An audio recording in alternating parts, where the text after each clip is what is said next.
What's up, everybody? This is Angel from Zstudios 815.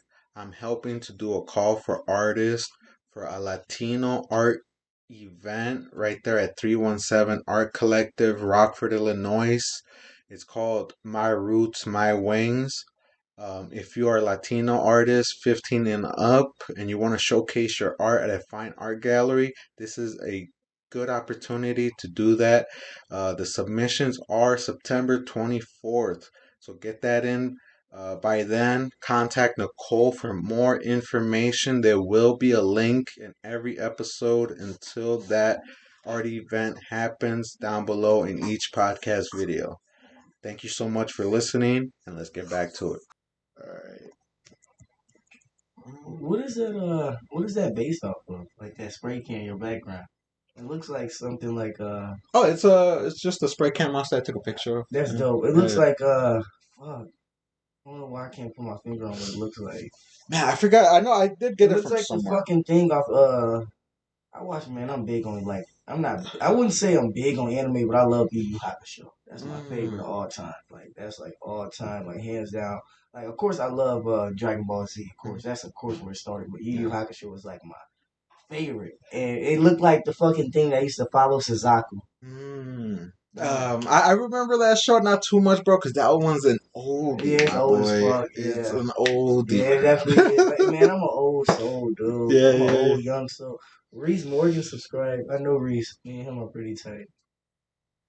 Good people. I love Reese. yeah, man. This fucking Streamlab does help find out who's following me, because on YouTube, bro, I get like not that many notifications. Yeah, interactions. Yeah. Yeah. So yeah, Streamlabs definitely helps. If you are guys gonna stream, I highly recommend something like a Streamlabs program. Nice. But did you take a shot? Yeah, I took one. I took one out of that New York cup. Yeah, you can. This one off. Yeah, you can wash it out or wherever you need to. No, I just wanted to make sure. I was gonna join you on drink. He said, "I'm gonna do the jack." Yeah, dude.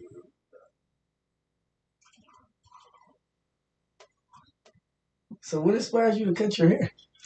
I got tired of it, bro. Yeah. I had it for I think over or almost 5 years. Yeah, that is a long time. Bro, once it gets past your shoulders, it's too much of a hassle, bro. Like, I should not. When I would take a shower, it would take at least 10 hours. If I put it in a ponytail, To dry. it would take at least 10 hours. Yeah, you didn't have time to just blow dry all fucking day. Because that also damages your hair. Yeah. Yeah. It's something I didn't know until my girl told me. I was like, oh, shit. You see? There you go, see. Fuck. Yeah, and dude, and also getting high and like a lot of hair would fall out when I was showered, bro. I had like tons of hair, bro, and I was like, fuck, man, I think I'm getting bald. So I was like, let me find out. It looked good though, man. Yeah, no, dude. Like it looked great. Like it don't like obviously I didn't know you with the hair like personally or meet you, but like you look natural with it. Like it looks like you always had a fade. Like you blend in well with it. Yeah, that's one thing, bro. That's weird. I've always, regardless, I always look natural in what I look like. Yeah, whatever hairstyle you choose. Yeah, there you go. Yeah, like long hair, slick back. Like this is like literally the first time I ever went buzz cut, bro. Yeah, I've never went. I mean, it looked good though. Yeah, it looked mature. Like I said, it looked real mature. It looked decent. Like this is like, believe it or not, this is only the second time I ever got my hair braided ever in my life. I wanted to get my shit braided so bad, but I was like, bro, I can't wait. Like the hair, I feel like it's falling off, so I was like, fuck it, me just get cut. I just did it one day, like fuck it, like I'm like, just tried it, and it just it looked decent, so I was like, I'm gonna keep it. So how is, bro? Like the thought of getting my hair braided or my hair getting played with, man, I could just knock the fuck out. Yeah, well, sometimes it get a little tuggy, and I'm not like a. When I was just like, damn, like my neck, like damn.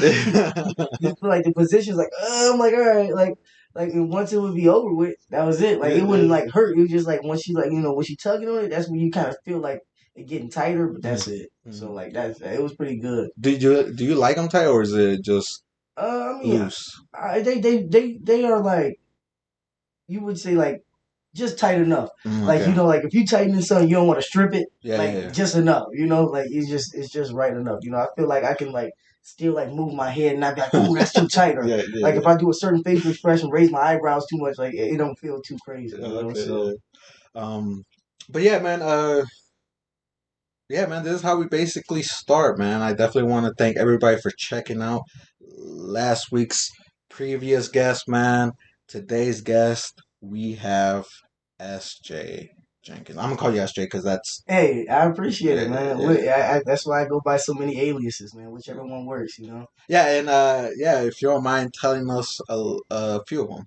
All right, so my name is Shamani, Shamani. So my mom, I'm not sure where they got it from. Honestly, my dad, I always get the story kind of fucked up, but it's something somewhere, somebody they knew. I don't know if it's a play off my dad's name because my dad's name is Sean. Okay.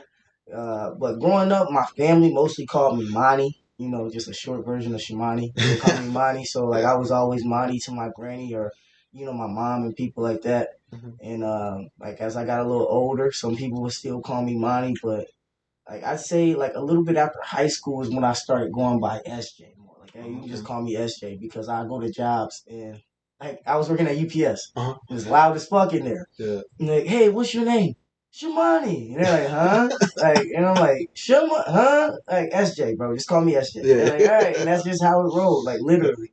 And just Sham, just a shorter version of Shamani too. So Okay. just kind of like whichever one anybody want to pick, because people call me Sham and I'm big on basketball, so if you ever heard of the basketball player, Sham Uh-huh. Sham God, so like Oh, just like that's why I kind of would call myself Sham God 815 and stuff because everybody know I love basketball, so okay, it's sweet. it's all kind of everything got a little origin story, I guess. Yeah, yeah, yeah, for sure, hmm man. And I'm glad to have you on so we can talk a little bit about it, man. Definitely, bro. I mean, I was like I told you, I was like anticipating this, Yeah, like yeah, I yeah. was really glad to get the invite. Shibby told me that you was gonna reach out, and I was like, damn, like this is kind of dope. Like I like it. I really do. Yeah, yeah, man.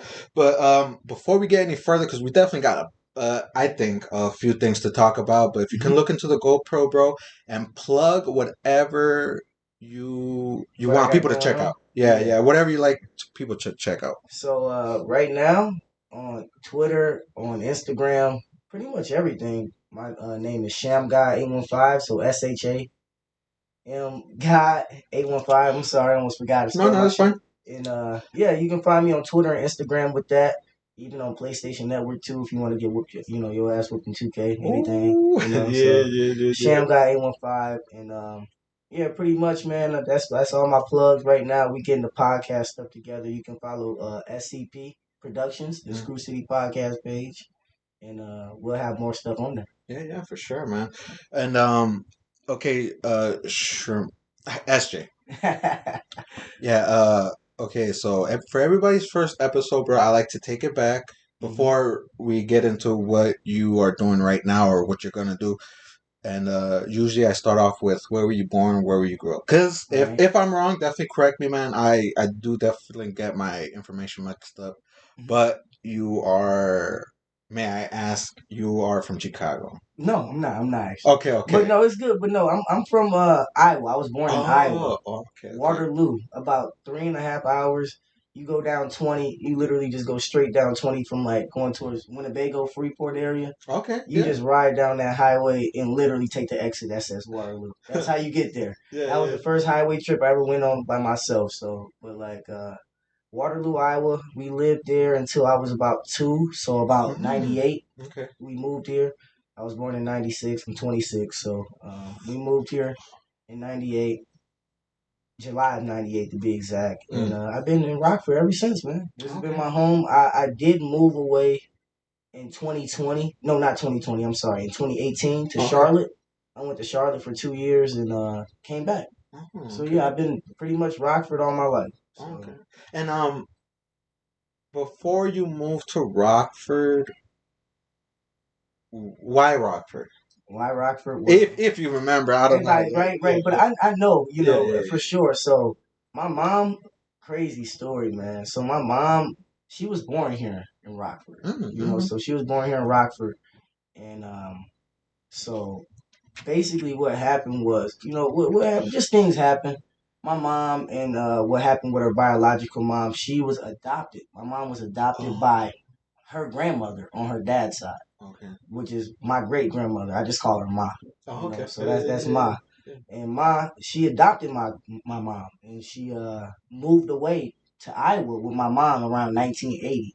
So my mom grew up in Waterloo and came back to Rockford in '98. Even though she was born here, she really didn't experience Rockford until she got a little older. So Mm-hmm. yeah, that's what brought us here. Because my grandmother actually retired from the telephone company. She used to work for like AT&T for 30 plus years. Holy shit, dude. Yeah, like supervisor and all that good shit. Yeah. And she retired in '97. I'd never really known my grandmother to work. So she retired in '97, moved back to Rockford in '97, and bought the house that she owns to this very day around '98, '99. So Oh, that's what's that's up. what brought us here. We followed her here pretty much. Me Yeah, and my older brother, because I have an older brother that's 3 years older than me, and it was just us three at that time. mm, And then she met my stepdad, and I had a little brother. So I got a little brother that was born in Rockford. Like he never was a part of the Iowa life, but okay.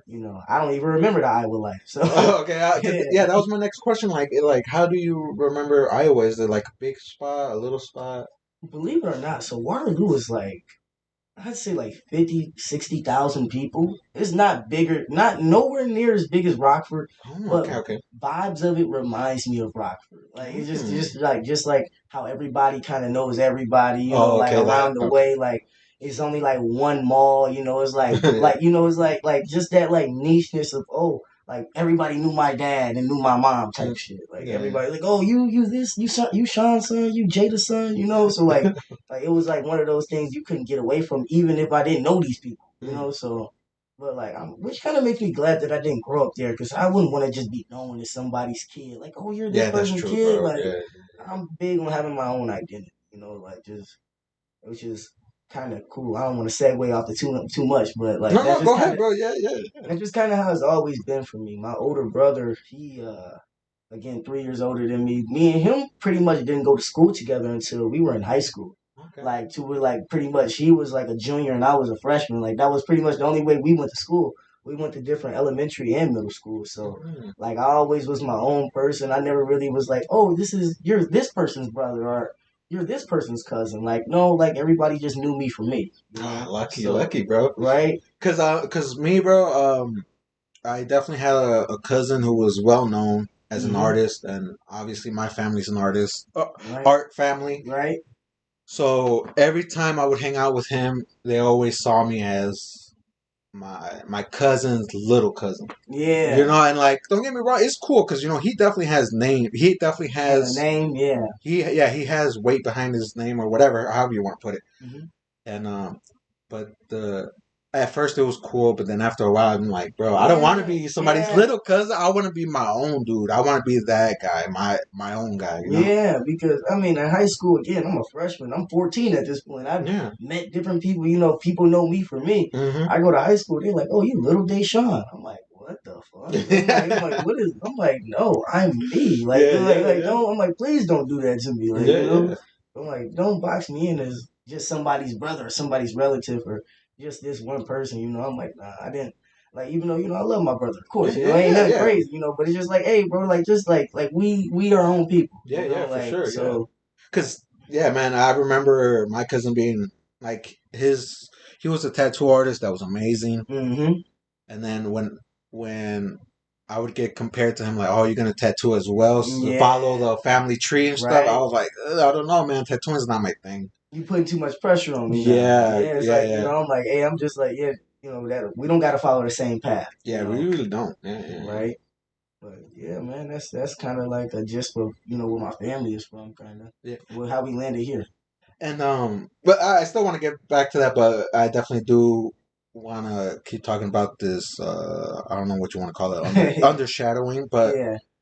um, have you ever like liked being identified as that, you know, because don't get me wrong, I definitely didn't like it like after a while, but in the beginning, it definitely felt cool Nah, because I think it was too late in the game. It was too okay, late in the okay, game. Like I was 14 at that point. You know, like if I was like younger, it was hmm like, oh yeah, you know, like everybody knew that's my brother. Like we all like people knew that we were brothers. You know, it wasn't okay, like a secret. You know, we look alike too. yeah, Motherfuckers is like, oh, I seen that motherfucker that looked like you, and he's smaller than you. That's your brother. You yeah, know, and it was I say it wasn't too like annoying, but it was just after a while, like, yo, man, like I don't want like that to be my only thing, or like yeah, you the personified, only know yeah, me as that, you know, because people walk up to him like, oh, you're Shimani's brother, because people who knew me for a while, you know, would know him like that, and yeah, I'm like, don't do that, man. yeah, Like he has a name, you know, yeah, yeah. so that's just really what it is. So Yeah, interesting, man. Because yeah, nobody really taught me about that. I kind of just went through it in life and just figured out like, man, that's just I just don't want to be identified as that anymore. You yeah. know? Nobody want to be like, you know, like again, like am I his successor or something like Yeah, there that? you Like, go. yeah, I Exactly. don't want, Yeah.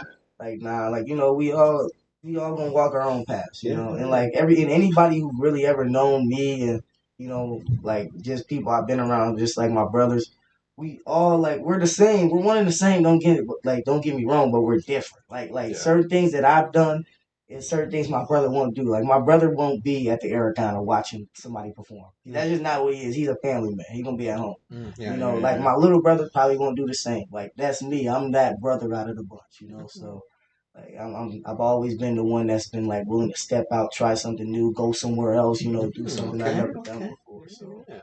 Dope, yeah. man. Yeah, but I definitely want to get back to you know you coming to Rockford Mhm. and growing up, bro. Like, how was that? Like, where did you grow up? Ah man, so when we first moved here, the first house that I really have like good distinctive memories of is we lived off Albert, so right there by Andrews Park, literally Okay. right down the street from Andrews Park. Yeah. So Yeah. and my stepdad, you know, he at the time he was somebody in the streets, you know, like Yeah. really Okay. just to Yeah. be like Yeah. realistic, I'm not gonna like sugarcoat it. He was somebody in the streets, and you know, Did you know that or? oh, I was fully aware of what he was doing. You know, Yeah. like like obviously, I didn't know exactly what he was doing, but you know, I'm a kid. Like I Yeah. started picking up on certain things. You start seeing certain things in the house. You know, Yeah. things Yeah. of Yeah. that nature. So I remember being no older than probably 4 or 3 at max, and seeing him getting arrested before. You know, police Okay. coming in the house type shit. So over there on Albert. So, you know, my brother used to see some crazy shit. I remember like, you know, shit that I don't remember as vividly because I was a little younger, you know, like so when we first moved to Rockford, that's where we lived. My little brother was living over there too. Like that's where he was born, pretty much. You know, we were living there when he was born. Okay. And I'd say we moved from there around like 2000, 2001 maybe. And we moved to the east side, moved off 25th Street. Okay. So Yeah. like it's like a cul-de-sac off 25th Street now. It used to be if you remember this, you old as fuck. So Okay. it used to be like it's 25th Street used to be an entrance that led to Harrison, Hmm. like straight from 25th Street. Now it's a cul-de-sac. You can't do it no more. Like they made that it's a bridge now too. So you literally couldn't drive onto there if you wanted to, but it used to be like that. So we lived over there off 25th Street way back when, man, like around that time, man. We lived on the east side, I'd say until I was around like 15, 16. Okay. That was pretty much the east side for a while. And was there a big difference, or when you moved, like, Mm. or it was basically the same? Because, Well, to tell you the truth, to me, everything is kind of the same. yeah. I want to say no, east and north are kind of the same. The only one you can tell a significant difference is when you head to the south. Yeah. You know what I'm saying? Yeah, the South. I mean, certain parts of the West too. Like if you over Yeah, there off yeah, I definitely school, say that yeah. If you too. off school street, you know you like, damn, I'm on Yeah. the West side. Like fuck. But I say, yeah, we lived on the East side. We lived probably in like two other houses outside of that, and then we moved to the West side. I say I started living with my grandma when I was around 15, my sophomore year of high school. Okay. And when I moved over there, you know, my grandma, same house she been living in since we moved to Rockford, pretty much. So everybody over there in that neighborhood, it wasn't like unfamiliar territory for me. Okay. Like I Okay. didn't know the kids and stuff like that over there, but I knew being over there, I wouldn't be in like, oh man, like who is this dude or nothing like that. Like I knew everybody would accept me, and that's Okay. how it was. And Yeah, yeah. it's crazy because when I got to the West Side, you would think the perception is, oh, you got to the West Side, shit was probably rough. Man, I didn't have to put my hands on nobody. Okay. I didn't Yeah, have to yeah. fight nobody on Yeah, the West yeah. Side. I had to fight people on the East Side. That's what I was fighting at.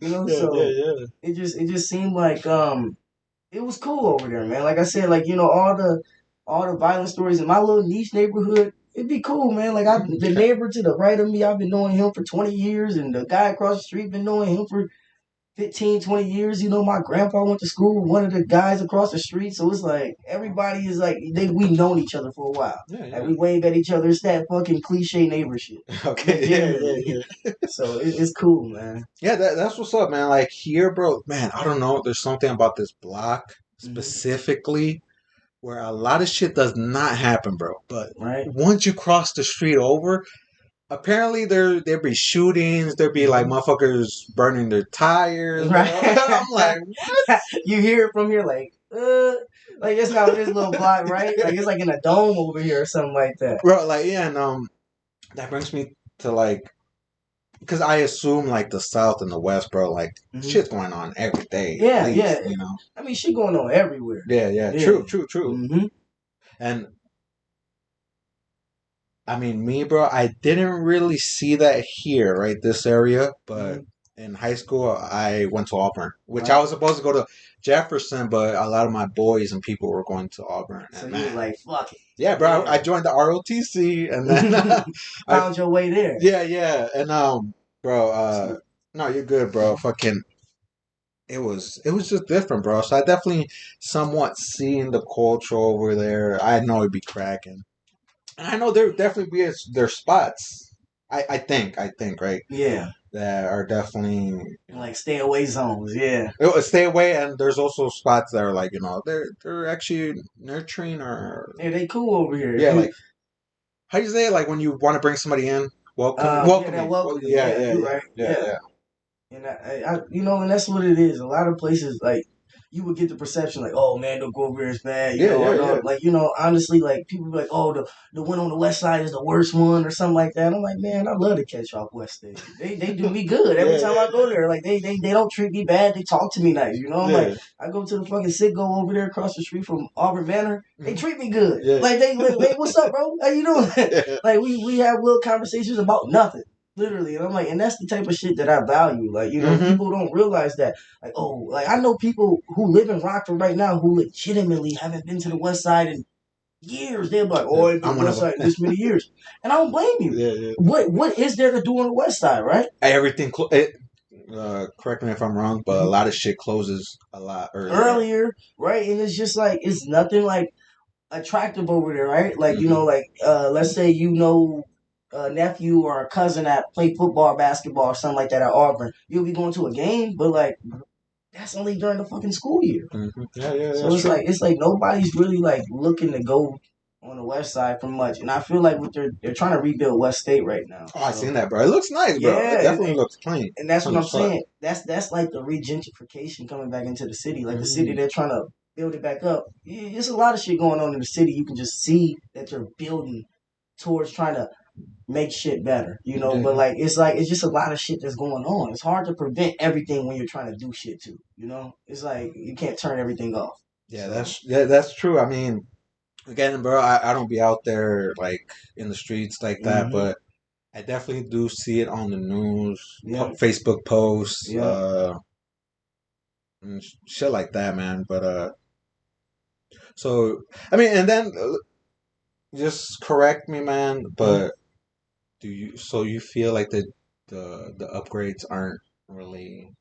I feel like they're working towards doing something. But as of right now, it's still nothing to do on the West Side. Yeah, So sure. like Yeah, maybe in the next 5 years it will be because what they're doing now is just putting in the groundwork. yeah, and don't get me wrong, bro. There's like abandoned spots. Yeah, a You lot could of you could do a lot of shit with. exactly, and I see it all the time, and it makes me kind of go like, damn, man, like how did this end up like this? Or like, what can we do to use this space better? Mm, I'm like, yeah, I'm yeah. like, and I'm sure like there's people who are getting paid way more than us who can figure this shit out, but they aren't figuring it out, or Yeah. they don't care to figure it out, or they're using that money to figure out something else. Yeah, that's true. It's Yeah. just like it's crazy. It's just like from our level, it's like why the fuck don't they do this? But not everything's gonna be like the I, way I we look at it. I feel like they only invest if they know they're gonna get They're a gonna return, a big yeah, return. yep. That or if they know that they might lose money, like oh man, like we don't do this, we might get a lawsuit type shit. Yeah, they might come up with something else like, oh, we need to put it towards the police department, Yep. or we might need it to fix random potholes Hmm. in streets that might not even be used as much, but Yeah. they're just old from just being there, you Yeah, know? yeah. All the fucking winters of decaying and Yeah, breaking down yeah, type shit. yeah, For yeah, sure. yeah. Yeah, but I don't want to segue off too much, man. I'm sorry. I could No, talk no, about you're a whole good, bro. I love it, bro. I definitely love it, man. bunch. Um, yeah, bro. It's just the first topic we talked about, like the foreshadowing. I Mm-hmm. definitely love because that's something I didn't really get to talk to nobody else about. So, Right. so it definitely is cool to just segue off shit. But getting back to it, bro. And again, I hope I'm not wrong, Mm-hmm. but how did you get into music? All right, that's a good question. I like that, man. So, man, how I got into music personally, I was I say all my life, bro. I was into music, like legitimately. Like I can't really think of a portion of my life where I wasn't like nodding my head, bumping my head to like to some type of music. Uh-huh. I remember, I would say at least the first time I wrote a rhyme. Let's just kind of go like that. The Yeah, first yeah. time I Let's go. wrote a rhyme was in sixth grade. Okay. Like so, like actually I wrote it down on paper. But like like when I was a kid, I just freestyle all the time, just rap the shit, like Yeah. rap over other rappers' beats as they're Yeah, rapping. yeah, Like yeah. cause like we didn't have the luxury of YouTube and finding instrumentals when we wanted. Yeah, So that's it's like true. A lot of shit wasn't available at the time. yeah, so it's like damn, how do I find the in the club instrumental? Fuck it, put that bitch in my CD player and I'm rocking it. Like, legitimately, and that's what made me feel old. Like I used to have a CD player. Yeah. I used to go to Ellis off West State and used to ride the bus with a fucking CD player. I was like 7 years old. Bumping Twister, bumping fucking Get Rich Die Trying. So Ooh, okay, I okay. was always into music heavily. My mom used to play All Eyes on Me, Tupac. She used to play Mm, Ready to Die, Biggie. My mom used to play shit documentary by the game, like all like okay. the shit that was popping, like legitimately she used to play it, and like she used to put us on the Jay-Z, like put us on Mm, all the Jay-Z shit from the 90s up until where we was at that time. Like so music, rapping, I would say has always been something that I've always been into, man. Like I can't even like pinpoint a day, but if I had to pinpoint like a year, I caught myself saying I fucking love this shit. It probably was like when 50 Cent dropped, when the whole Juggernaut movie uh, came out. yeah. Like And you know what you're doing, right? You're like, I wanna do music, or was it more like I want to be like these rappers? I knew I wanted to do my own music. Okay, Like I okay. wanted to do music. Like yeah, like I knew like I see these people on TV and I want to be like them, right? But like I didn't want to necessarily be like them. I wanted to be like myself. I wanted to be like have my own goddamn shit. Yeah, yeah. Cause I would always see people and I always was like, hey man, I feel like I'm using the word always a lot, but like No, hey, like I'm trying to like be outside the box and I've always had that perception with music. Like I always want to be my own. So I would say in sixth grade was when I like found like an original beat that was nobody else's beat okay. and wrote my own fucking 16 hook, another 16 Yeah. hook, another 16. Because what people don't know, I'm looking at you on the camera, the people who don't know this, rap used to be a 3 verse layout. Not Mm. anymore. You don't get 3 verses in most songs these days. Most Yeah, songs, yeah. I know. I feel like what used to be a high standard back then is not a high standard now. not anymore. Yeah, yeah. Not anymore. So like, I was a student of hip hop, of rap, like Mhm. legitimately. Like I remember fucking being like How We Do by the game and 50 Okay, Cent. okay, yeah, That yeah, was the first song I remember learning like word for word, like, being able to rap word for word, like with the beat. Like I knew every lyric of it. yeah, yeah. Back when you couldn't just Google the fucking lyrics, Oh, like yeah, so yeah, yeah, bro. For real, you had to listen to that sorry, it motherfucker. went out, yeah. You had to listen to that motherfucker like I don't know how many times, bro. Yeah, to know it, so I was always a student of rap. If this answers the question the best way, and I always was into it. And in sixth grade was when I sat down. had a beat, wrote my first rap, and my brother is crazy. I told this story on the podcast with KB. So my brother, we had this old MP3 player, and we had a fucking computer. I'd say like it used to have AOL on it type shit, man. Oh shit. Like it was like old school. This like '07 maybe. And he used to go on. I think it's called SoundClick. You can get all these beats off this website called SoundClick at the time. So he was getting all these beats made by producers, right? And we would just have files of the shit in our laptop. I mean, our computer. I just go through these beats, see which ones I like. Go through these beats, see which ones I like. And man, found this beat. The song was called Drummer Boy. That's what I called it, Drummer Boy, right? And he was my brother basically put it all together for me, like engineered it. I recorded it, and believe it or not, my first mic was that MP3 player I was talking about. Because those MP3 players back then, the little cheap motherfucking things had like a record feature. Yeah. And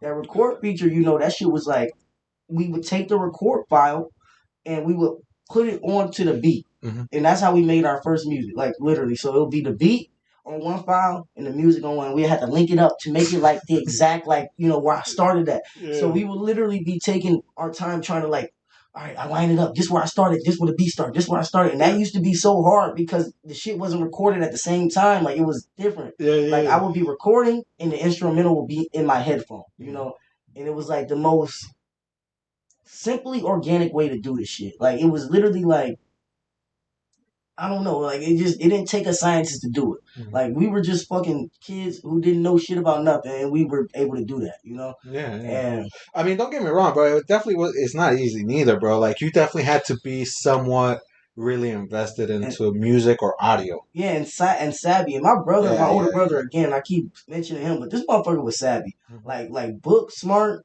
He was always that, like for sure. Like he was always just like he can touch something and just know what the fuck he doing. Like I'm like to this very day, like all right, if I need to build a PC, I'm calling this bastard. Like I'm not into all that.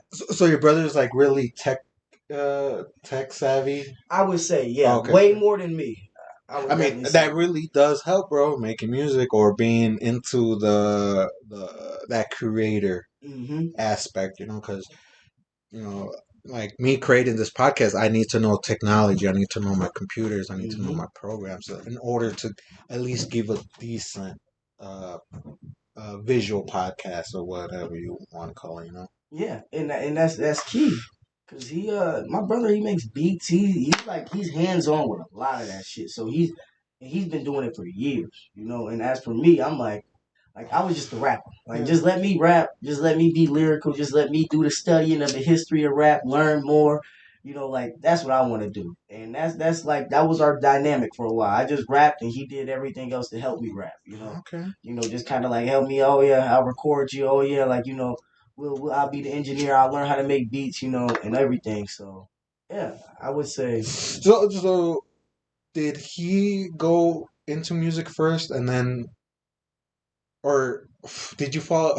Did you want to do what he was doing with the music, or was he doing something? Yeah, so yeah, it was more like because he used to rap like dibble and dabble and rap. Like when he would record off the MP3 player, he didn't find out for my benefit. He found out for his benefit.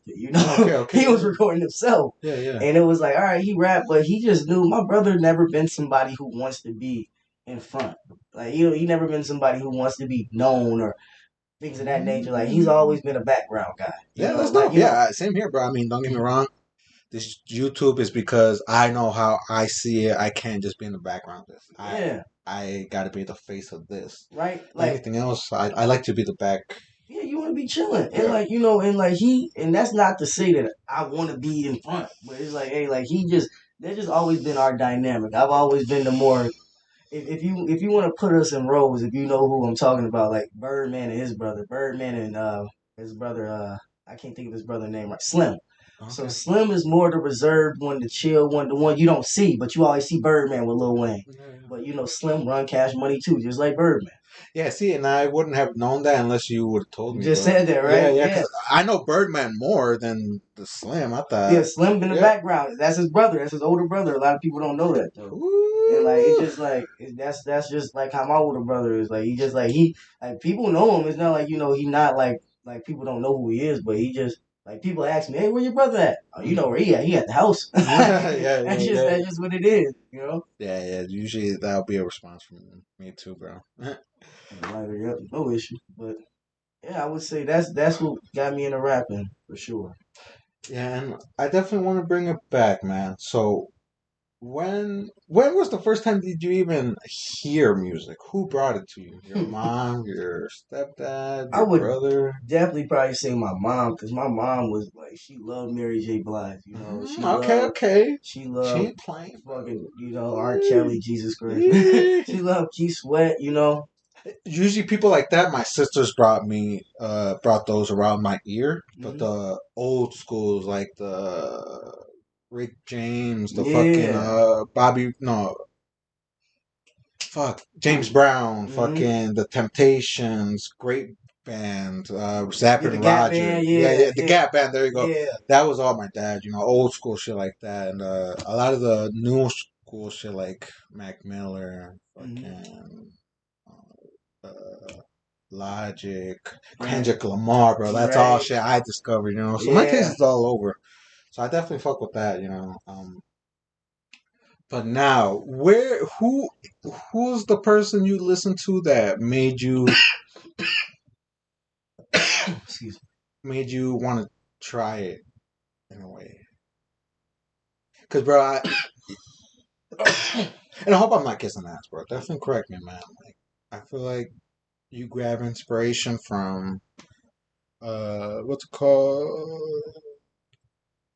You definitely grab inspiration from like Mac Miller, Jay Z, uh, Nas. There you go. me. That's Yeah. Right. that bro. Nas, yeah, because he's somebody I fell off on, but I Hmm. remember listening to him when I was younger. My sisters brought that motherfucker to my So ears. yeah, definitely Jay-Z is like my all-time favorite. Yeah. Like when I say that shit, people look at me like I'm 58 or some shit, like I'm an old motherfucker. But that's my all-time favorite. That's why I grew up like legitimately like albums. Like I can pick apart like Jay-Z albums. Like you can ask me about a song on Jay-Z's third album, some random track. Like I can tell you about it type shit. So Jay-Z definitely is like somebody I grabbed a lot of inspiration from.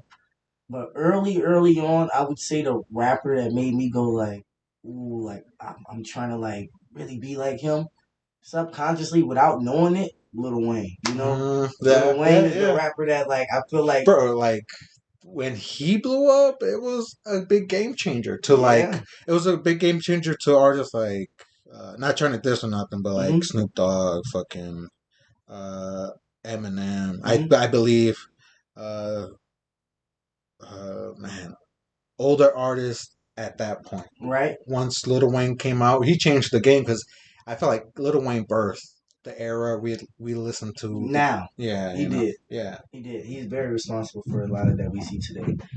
And if you really just like think about it, it was him, and he literally was freestyling off everybody's beat. Yeah. He was freestyling off everybody's beat. He's wrecking everybody's beat. So he's not afraid to hop on somebody else's beat. This motherfucker was on. So this is my favorite thing to say about Lil Wayne, right? Like when I Mm. say like how cold he was in the run he was on, like this is like the debate ender for me. Like you want to talk to me about Lil Wayne not being cold, I'm gonna say this one thing and just be like, let's like not talk Enough no more. said, right? Yeah, right. So this motherfucker Lil Wayne was on, the DJ Khaled song "We Taking Over," right? Oh, He was on there, right? And he yeah. had the last verse, like, I am a beast. That shit, the feed me rappers or feed me beats, that shit was crazy, right? Yeah, like I'm not gonna lie, a lot of the time was me just waiting for Lil Wayne's Yeah. verse. So he go crazy on that. He go crazy on it, right? And Yeah. he's on the original, right? Mhm. This motherfucker goes on the Drought 3, takes the same beat and remixes it again and raps on it again, kills it just as much as he killed it the first time. I'm Just the like, solo? yeah, just Oh, solo, just oh. him for like 2 or 3 minutes, just rocking on the "We Taking Over" beat again. And I'm like, bro, I had to think about it one day. I was like, this nigga was on the original. Like, what the fuck? Yeah, Like bro. he remixed his own shit. I Like he didn't. was I didn't know that. Yeah, yeah, yeah. like, like who does this? Like he was on the song and he remixed the song. I'm like, you know what, bro? I don't want to have no more conversations about this guy. Like I'm like, whatever you think about him currently, Yeah. you can think that. But when he had the prime, when he had the crown, when he was that guy, nobody else could fucking touch him. Yeah, that's true, bro. Shit. Nobody could touch him. And that just like I'm like, so He definitely, picked a lot of like other people's beats. yeah. A lot of shit that I didn't think he would, because I want to say around that time it was Mhm. like what? Sorry for the wait, Right? Carter He picked maybe. the Dale shit. Yeah, right. He was rocking on the Rolling in the Deep. Yeah. See, Yeah, bro. he rapped on fucking Bro, I was like, man, this motherfucker can do rap to anything, yeah. bro. He had a fucking rock album at that time. Think about Yeah, it, that yeah. Rebirth shit. And when I'm not gonna lie though, the rock stuff I wasn't really into. Yeah, it was trash. I mean, it was trash. But like The hottest one was the one with Kid Rock, I believe. he had some shit with remember he had on that same album though. He had the song with Eminem. Yeah, It was like Drop the World or some shit was on that dude. album. Oh man, I love Yeah. that. That shit I kind of loved. Yeah, Drop the World was on that album. Yeah. yeah. Oh my god, drop the world, Yeah, bro. that was on that album. Dude, that motherfucker made me feel, bro. Yeah, Once that's the that when shit. I talk about like emotions, bro, I put that motherfucker on, Yeah, bro. and Eminem was spitting on that shit. Oh yeah, yeah, yeah, bro. Yeah, and I'm one of those people too who I never lost faith in Eminem. Eminem, right? Yeah, I'm one of those people who give everybody their credit, man. Like Eminem was like okay, Eminem fell off for a little bit. yeah. People got like they Twitter opinion like on Eminem, like oh he's trash or oh like even my dad one day, me and my dad was having a conversation. He was like, I remember this motherfucker told me. He said, oh Eminem wouldn't be this cold if he was black. I'm like, bro, like let's not do these dumbass what if scenarios, bro. I'm like Eminem's cold, bro. Like why you trying to like put it I mean, like it's this? facts. I mean, Yeah, like what does it matter? Like if he was black, oh maybe he wouldn't have got this much clout. You're right, but like he got backed by Dr. Dre. He got backed by a fucking strong team. I'm not gonna lie, but not just that, bro. But like his work paid off. I mean, Yeah, that's why they signed off on it. he was. That's they knew he was unique and he was cold. He was just good overall, man. Like it was not, it was nothing else. It's nothing else to really like say like oh man like he never was this good or he never had it. Like I feel like Eminem was always good, bro. Like I'm Yeah. like all these narratives that are on the internet now, people be kind of shaming shit that like was the past. I'm like, bro, let's not do that, bro. I know, bro. There's like a lot of like, bro, like negativity can boost or create a celebrity, Yeah, or like a lot of it can distract, man, or in bad ways as well, bro. yeah. It can take people.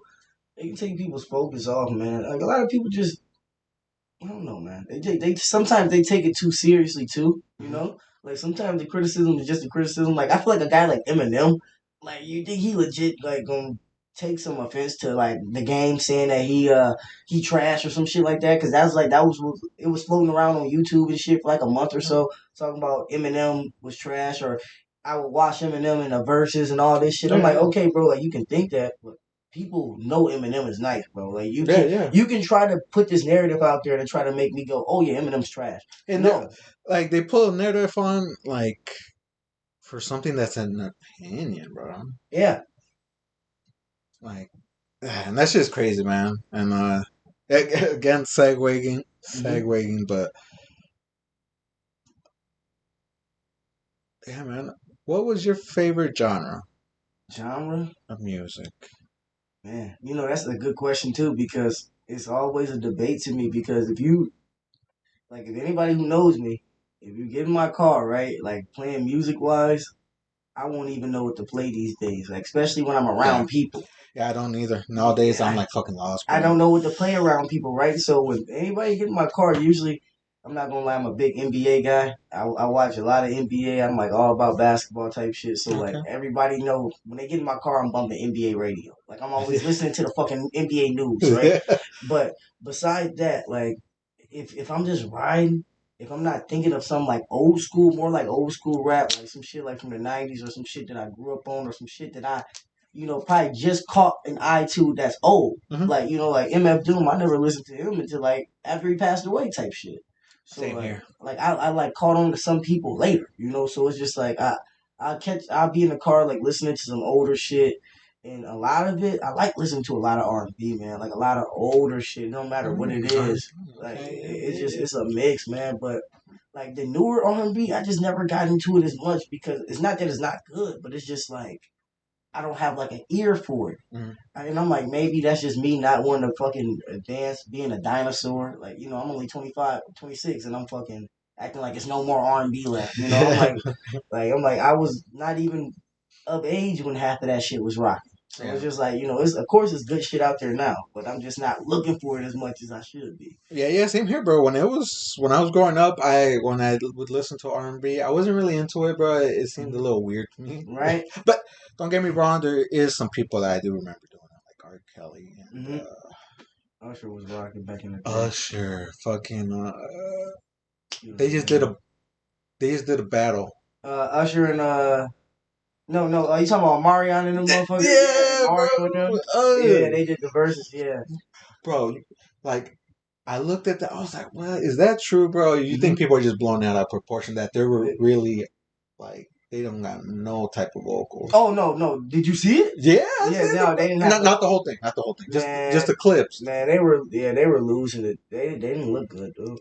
I'm not gonna lie to you, bro. They didn't look good, bro. They were looking bad.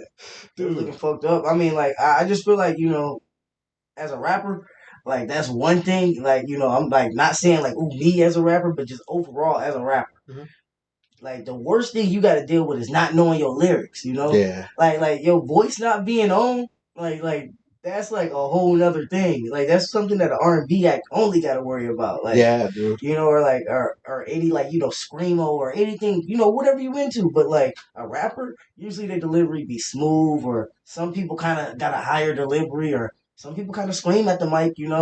But like not too many people really do that. So it's like ooh like not having your voice like you did like 15 years ago, like that can actually be a thing compared to like Jay-Z. He can rap some shit from 96. Can he still talk? Mhm. Like, Yeah, yeah, yeah, like if he can still talk, he can probably still rap. But you can still talk, but can you still sing? Like yeah. that's like, it's like levels to it. Yeah, and that made me think, bro. So is there like a like the the I don't know what you call it. 'Cause I'm still like learning about music, but like, hmm is the engineering really a big part of it, Oh man? yeah. Oh yeah. Oh What yeah. the Oh fuck? yeah, dude. Some That makes people me want to do music, bro. Yeah. Low key, because I feel like I don't got a voice for it, but like, shit, fuck, make me sound like an Omar. Yeah, Yeah, you can, bro. Like all you gotta do. I mean, and you gotta think about it. Half the people that are at that level, not even half. I would say more than most general. Like the general artists at that level, they don't write their own shit. Somebody else writes I it for them. that's something I found out too. Ghostwriting. Yeah, all Yeah. that ghostwriting. Yeah, and then you got the ghostwriting, and on top of that, you got pretty much. Let's say, oh, Angel, you are the best.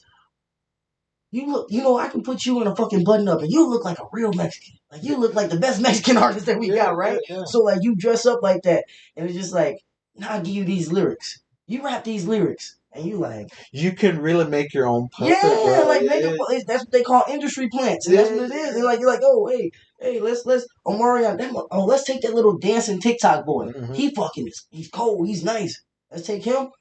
Let's make them a song. So they get some of the best songwriters in the world from these big labels like Atlantic, Sony, all these big record labels, these big Universal, all these big labels are getting the best writers and the best choreographers and the best photographers, videographers, all these people to fund into this one artist.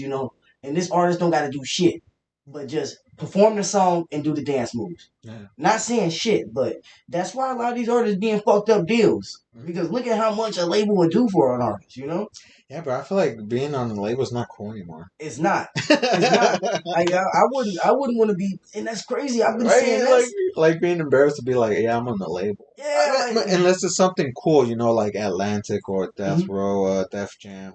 I yeah, believe if they're still cool, I don't know. I right, don't know Red Balloon. right. It's just like yeah, how relevant they are, right? Yeah, It's just yeah. like like to me, if you actually around a certain group of people and you get signed to them or something like that, and they like got some buzz, like that's cool, but I wouldn't like. I feel like independent's better. Independence better, and it's You're much more cooler. difficult. Yeah, Yeah, it's yeah, that's cooler. It's true. much Yeah. more difficult, but it's better because at the end of the day, if you go somewhere, you pull up somewhere on your own merit, and somebody like a promoter's like, hey, I'll give you $10,000 to rock the house tonight. Like $10,000, okay, and you take it and you actually rock that shit and you do it. Now you ain't gotta pay nobody but you. Like who else getting your money? Yeah, yeah. You You direct deposit basically. exactly. You're gonna pay your promoter probably, right? You're gonna pay your promoter and Oh your yeah, yeah. manager or whatever, whoever helps you set it up, and after that, everything's probably yours. But if a label got your shit and they did all that to you, and they they made your merch and shit like that, bam, that's it. You go to the concert, every $45 T-shirt they selling, you only seeing 3 pennies out of it, type shit. It'd be some Yeah. fucked up shit.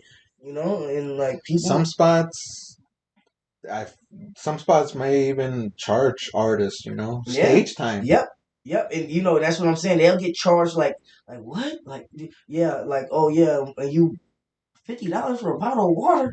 I was thirsty while I was performing. I was doing my job. Yeah. Like it, bro. Like it go deep, bro, and people don't know how deep it goes. And So and how did you figure this out, bro? Like I'm 28, bro. This I barely started figuring some of this shit out like 27, 26 at least maybe. right, it's just shit that you man looking into. Like I listen to a lot of guys like a lot of podcasts, Joe Budden like talk about shit like how his time when he was on a record label went. Like people break down like, oh, why I got out of that deal. Nipsey Hussle big time. Nipsey Hussle big time telling you like about his first deal that he kind of did. It was like a distribution deal, and they ended up dropping him type shit, and he ended up doing his own thing. And when he came back and did his own thing, he built up enough street like clout, enough shit. Everybody like was rocking with him, not just in fucking Cali, but everybody was rocking with him everywhere type shit. He like, all right, now I can go to a big label like Atlantic and I can sell them me because now they know that I'm successful and they know, fuck it, if we get money with him, we might as well, do it together. Yeah. Like we might as well not try to go against him or try to like combat him because he's coming to us with this proposal. So it's just shit like just looking into people who done it before, how they went about it. Jay Prince, Rap a Lot Records, the guys down in Houston, how they went about coming out, like just shit like that. Master P, Independent, how he came out. Joey Badass, how he came out, because he had I think it was I'm not going to even approximately, allegedly, probably like $1 to $3 million deal offered from Jay-Z at the time, right? And he's 17. What other 17-year-old in the world not taking that? You give a fucking 17-year-old $50,000, they take it. Yeah, that's true. That's true. $30,000, they take it. It's as I'm saying, it's grown men that's fucking 27 years old that would take a deal that bad. Joey Badass was like, I mean, in $1 million, you would think like probably up front some shit like that, advance, and he still was like smart enough to know. Nah, I'm not taking that. And dude, the idea of working with somebody that you might have listened to, no, bro. Oh, see, that's crazy, and being, even though they're offering you a chance of a lifetime, because like if you take that at that moment, your life can change. Don't get me wrong. Not saying that your life won't change if you take that, but he went his own way. So when his career went the way that it's going now, that he decided, because now he done ventured off to doing TV and shit like that. He ghostwrites for people. He still writes his own shit. So it's like how Joe Budden or Joey Badass. Okay, yeah. And so it's like how you just want to look at it like, damn, like, if he would he be able to do all of this if he just signed to Jay-Z at that time and just put himself under that umbrella? Because most people sign a deal, right? And then the deal is so fucked up when they want to release again or when they want to get out the deal, they spending years trying to get out the deal or they spending years right. all that shit. So they lose their buzz. And I noticed that from listening to podcasts, bro. Some of them, right?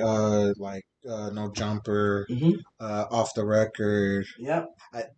Not too much of that one, but mainly No Jumper and shit like that, But they like once they're off their deal, bro. That's when they start talking about. Yeah, because it'd be like NDAs, like you can't disclose Logic. This shit. Yeah, with Logic. Def Jam. Yep. And I fuck with Logic, man. Oh yeah, bro. Logic. He's the one. He's one of the few at the time when he was coming out where I thought hip hop was the origin of hip hop was still alive. Yeah, I think. I think it is, man. It really is because you just gotta look for it, bro. Like, yeah, like it's really, true. like, because Because again, even back in the day, what people fail to realize, right? Back in the day, like the mainstream, like when we like Illmatic by Nas, his first album, right? It wasn't Grammy nominated or nothing. Like these are the albums that aged to be classics. You know, like when they first came out, this wasn't a commercial album. Jay Z's first album wasn't commercial. Um, Even like certain Tupac records wasn't that commercial up until he started getting a little further on in the game. Like it's a lot of people who had records and they like kind of flopped. Like they kind of looked at Jay Z's album as a flop the first year for a little bit, but now it's known as a world renowned classic. Yeah, Like, yeah. and it's just like like it's still good shit coming out now. It's just like when is it gonna like really emerge? Like people like think about it back then. Fucking Vanilla Ice, MC Hammer. I wish I True. was a little bit taller. All that bullshit was popping. Like Yeah, that was like the mainstream. and even after their peak, bro, they were still performing in little spots, either in the United States or outside the country. You Yeah, know, and that's what I'm people. saying because people love that shit. They're in fucking Ireland talking about. I wish I was a little bit. Man, get that trash. That shit garbage, bro. And I'm not again, no disrespect to Yeah. whoever that is, Yeah. whoever, but like that's what I'm saying. That was mainstream, Hmm. So Yeah. like Bone Thugs and Harmony, like were they mainstream back then? No, like I thought so because I heard them everywhere, but then when I realized they weren't, they're yeah, kind they of. they were kind of niche, like that's like a lot of those guys were like even Would you NWA. would you consider them underground? I would like famous underground. They had hits that mid mainstream, but like again, like mainstream is such a difference Yeah. between like being number 10 on the top 100 hip hop charts and being number 10 on the top 100 chart. You see what I'm saying? Yeah. Like Yeah. being number 10 on, let's put it this way, being number 10 on 97 ZOK or being number 10 on Power 106, Like if it's on fucking ZOK, it's probably gonna be on Ryan Seacrest countdown. It's probably gonna be on fucking That's right. again, I mean, excuse my French, it's gonna be on all the white shit. Yeah. That's Yeah. what it's gonna be on. It's gonna be on all the shit, like all the pop shit, like Doja Cat. I've never looked at her as like an R&B or a rapper or some shit like that. Somebody the other day said she was a rapper. I'm like, she's pop. I'm like, I thought she was Mhm. pop. All her music is Yeah. pop. Yeah. I'm like, she's always on the radio with other pop artists. She's on the radio with the Taylor Swifts and shit like that. She's a pop artist. I'm Mm. like, Adele's a pop artist. I'm like, Okay. Yeah. I mean, I'm still figuring out when to classify people that make music because I didn't really know. I kind of didn't consider Doja Cat like a rapper or yeah, a singer. you would think, right? Yeah, but But no, that makes more she's sense. a mega star. She's Yeah. like a pop star. That's what Yeah. I'm Yeah. saying. Pop star. When you kind of like reach a That's a good certain one. icon, like a certain status, it's like you can't just be looked at as just you're like you're a star. Like no, like Drake, like the Drake, like you can say rapper Drake. Yes, his origin is rap, but he's a fucking pop star, That's true. I feel like. legitimately. Yeah. Yeah. Like Kendrick Lamar again, his origin is rap, but he's a fucking pop star. Like he's world renowned. You see what I'm saying? Like motherfuckers in Jamaica know DNA. Yeah. Like that's what I mean, and that's what I be trying to tell people. There's a difference between goddamn. I'm not even gonna say Lil Pump because he's known throughout the world, but it's a difference between Little whatever the fuck and Kendrick Lamar and these guys and the heavy hitters. I'm like those guys only sell like 50,000 copies here. J. Cole and them sell 50,000 copies in Europe tomorrow. Like Yeah. Yeah. Yeah. Yeah. I feel like the little pumps and the 6 9s, they're like they definitely get it popping at their peak, yeah. but that peak dies down for those kind. I feel like, and I could be wrong. Yeah, they die down. Yeah. They die down because it's not as But but like J Cole and fucking Kendrick Lamar, I feel like they make shit that's relevant mm-hmm. regardless of the age. Yeah. I'm still listening to All Right, I think Section 8 Oh, you or Section 8.0. yeah, Section 80. Yeah, Yeah, that's my okay. shit. Yeah, yeah. And I'm still listening. I mean, just bro, all that shit rock, bro. Mad Kid, Bad Kid, Message or something. Good kid, man. Yeah, bro. Yeah, all that shit rock, bro. It all rock, bro, for sure. And it's just like, That's and that's timeless shit. that's You see what I'm timeless. saying? And like it's not like a term I used to like to use. It's not microwave. Like what you want your food baked, fried, souffle, Fresh. boiled, or you want your shit microwave. You want Like preferably, like if I can cook my meal, I much rather cook it than put it in the microwave. My microwaving is probably like, God damn, man, I just need something to eat in my stomach. I'm hungry as fuck. Yeah, yeah. You know, so like if you get your music like that and doses like that, you can be like, this shit ass. Like it's here today, going tomorrow ass music. Mm. And that's when like when you hear certain music, you can tell like if it's authentic and if it's like something that's here to stay or if it's just some shit that's for the moment. Like, cause if they always just mentioning stupid shit like I got my iPhone 13 and I'm watching Netflix on the screen. You know, Yeah. everything sound like 2022. It's like, yeah, this shit gonna sound ass in 2027. Like legitimately, like it's gonna sound ass. Uh, a song I was just talking about, like a whole artist.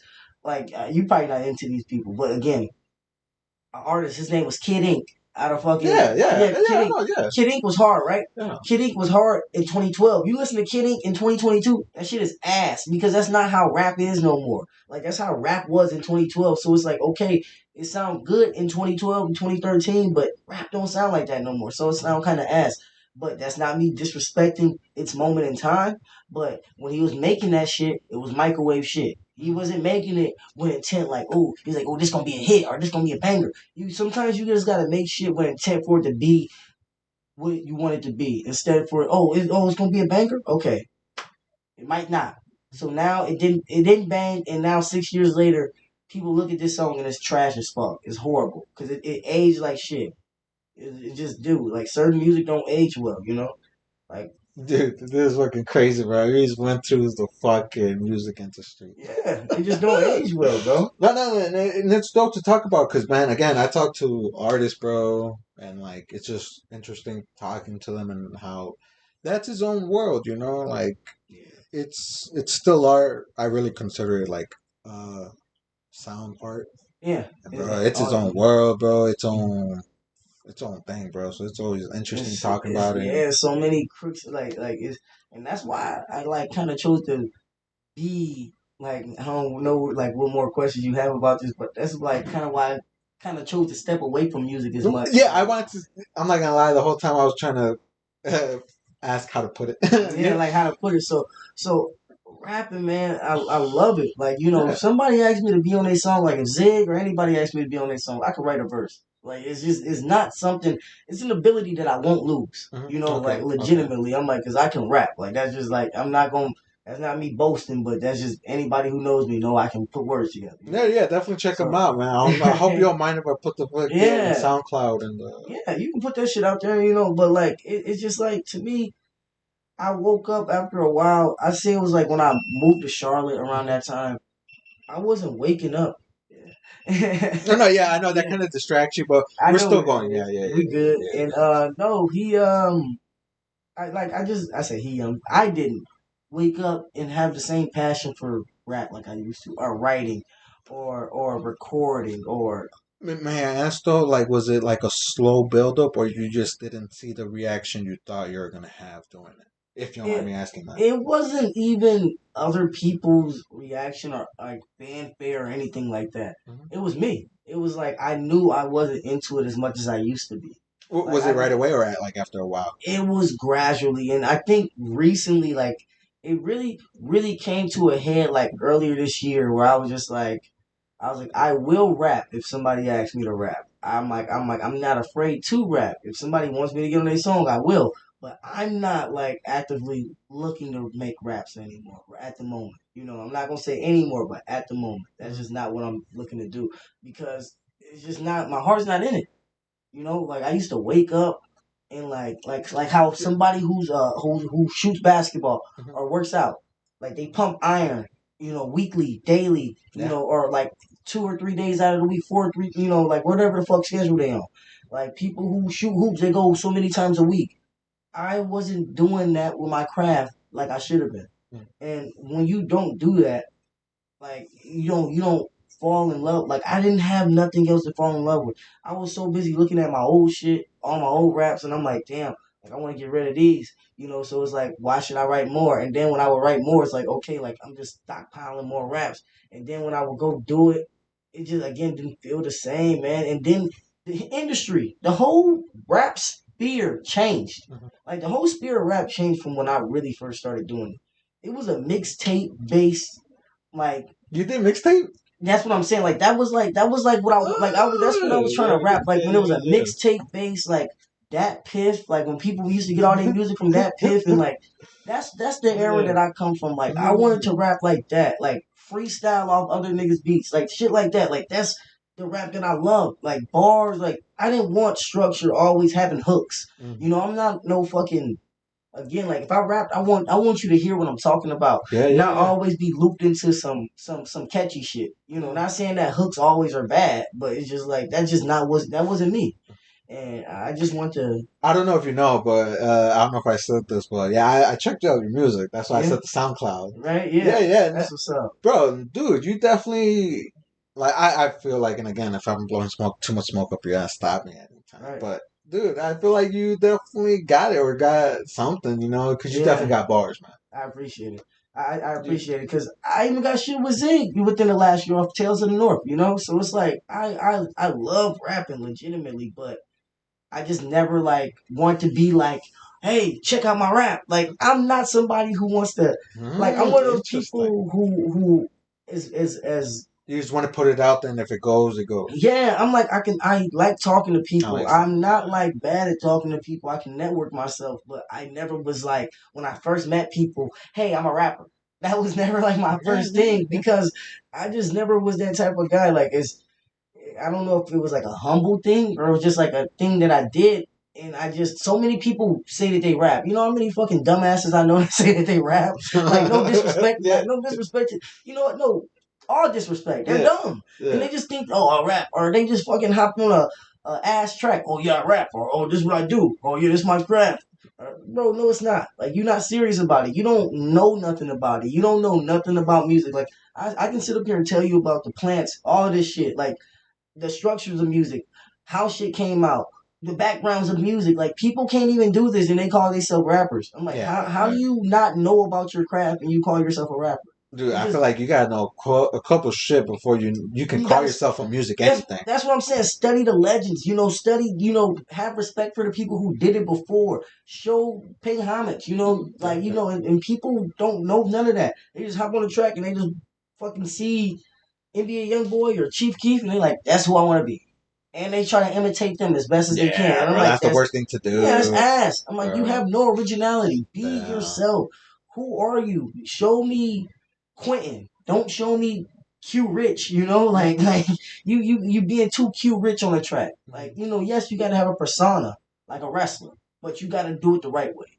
It's not like you can't overforce it. Like man, like not trying to like put somebody on blast, not even on blast, but like KB has a persona. Like when you're around him, you can. I'm not saying it's not him. This is not organically him, but he has a persona. You can feel around him, like and like you can like, hey, I'm a rapper. Like if he says it, it seems genuine. Like some people be forcing it, like they trying to Yeah, look yeah, like yeah, a that's rapper. true. They trying That's to do true. too much. Yeah. Like no, like some people are just genuine. And, Yeah. and, and KB genuinely is about his art. Zig, like you can see that he genuinely studied people who did it before him. Um, a lot of guys. I'm just Yeah, missing yeah. names. There's A a lot of lot right guys. there. Yeah, that's what I'm saying. A lot of names, man, and it's just like a lot of these guys. They do their own thing, Yeah, and yeah. like being around these guys is so dope. Like again, I'm segueing into some other shit, but No, no, no. like being around those guys, especially now that. Again, I'm not even rapping. Like I'm not even doing music. Being around these guys musically, like, makes me feel like I'm back around it, Yeah, and yeah. and, and it just makes me feel like I'm watching something special, bro. The Legitimately, because I'm like these guys. They at the beginning of this year, I don't think having these guys was even like really like this tight knit with each other. But it's the middle of the year going on to August, pretty much, and a lot of these guys are getting closer. I don't yeah, know if yeah. you know who YL is. He getting closer. No, no. I He did music with Zig. yeah, yeah. Reasons, I believe. Yep. Yeah, And yeah, that's yeah. what I'm saying. I'm like, Yeah, Kid shout out Zach. Griffey, The whole for squad real. and The everybody. whole squad, Yeah. Dead Boy Midnight, fucking Squeezel, all these dudes, they Mm. all like coming together. These guys, Kush for Lunch, all these guys coming together, people that, you know, at the beginning of the year, again, would they all be in the same room together? Maybe not. I But know, right? That makes me think like they yeah, would have known each other right, and or you known what they do. right, What? and what you're doing, you help put people in rooms with each other that never been in rooms with each Yeah, other. I try. I Art, try. yeah, like They right got to now, check it out. right? They gotta see who's in front of the camera. And then Mm-hmm. from there, definitely collab, bro. Because I would love to see this community instead of tearing people down from getting to the top. We should just boost everybody up, and then Boost. hopefully, Yeah, no superficial shit, man. yeah, because I mean, yeah, bro. Like I said, bro. There's a lot of people on that have came on that really don't got a big following, but I Yeah, just you like their like music. them. Yeah, so I give them their chance, and I hope at the end everybody else gives them their chance. Yeah, man, and that's what it is. We all just gotta like somebody was saying this. I'm not even gonna give this person their credit because they said a lot of stupid shit too. But Yeah, yeah. they said something smart, and I will say this. They said, we all gotta work together, man, because like we everybody here ain't nobody made shit. You ain't nobody made nothing. No matter how big you is, how much views you got, nobody has made it to the fucking mainstream, made it to the top, made Yeah, it like to where they just torn yeah. and all of that. I'm like, nobody's made it there. So until that moment, why not fucking support each other and root for each other until one person does? And when that one person does, they're gonna look back at the crowd like, I remember this artist was reaching for me. I remember this artist was supporting me. I remember this artist was doing features with me for free. You know, now that I got my look, I can possibly help them, bring them on tour, get them a small start. Yeah, Like, yeah. hey, I'm not gonna throw you the whole pitch and hey, I can get you a deal too. No, Yeah, bro. like certain People people be thinking like, too much. yeah, their expectations, they expect you to Yes, no, yes, just yeah. go with the flow. Like, it's people again, it's things like I do things for people and I don't ask for anything. Not saying Yeah, like people are using me. Hell no. Hell no. But yeah, I do things for people and I don't expect anything back. yeah. Because if something comes, their way, I imagine they're gonna be like, hey man, that was somebody who was with me who never expected shit. And I wouldn't expect shit then. Yeah, But I know if that time comes, it's like he believed in me. yeah. And believing in people, that shit is more valuable than any dollar. It Legitimately. is. Yeah, It is. Like sitting here with you right now, like, I wouldn't be sitting here if I didn't believe in the podcast. Mhm. Like, so believing in somebody enough, you would, I believe he's a good guest. You wouldn't have brought me on, right? You see what I'm saying? Well, I mean, I brought you on because when I saw you on the Screw City podcast, we definitely got to talk about. Right. And at the end, I believe they played some of your music, bro. And Mm-hmm. I, besides knowing that you're gonna start your own thing with Shibby, I still Mm-hmm. want to have you on just because of the music.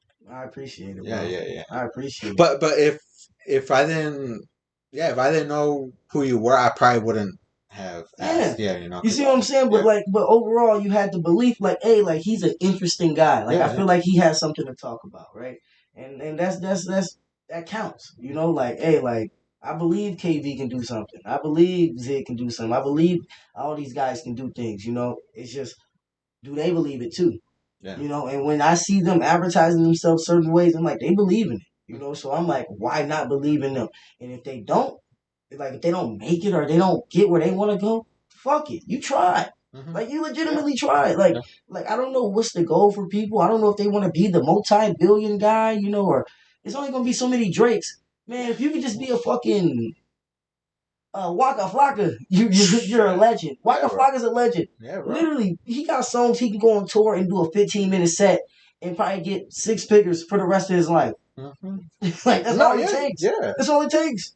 Dude, his shit is still popping till this day. I bet you he's making something out of it. That's what I'm saying. Like there's guys who probably ain't made a relevant song since 2005, but they still eating good because they able to go on tour and they got a fucking verse on a song with somebody and they can rap that same verse and that verse gonna rock every fucking time. Like, god damn, this motherfucking verse go hard. Yeah, yeah, So yeah. people go watch fucking Biggie's hologram.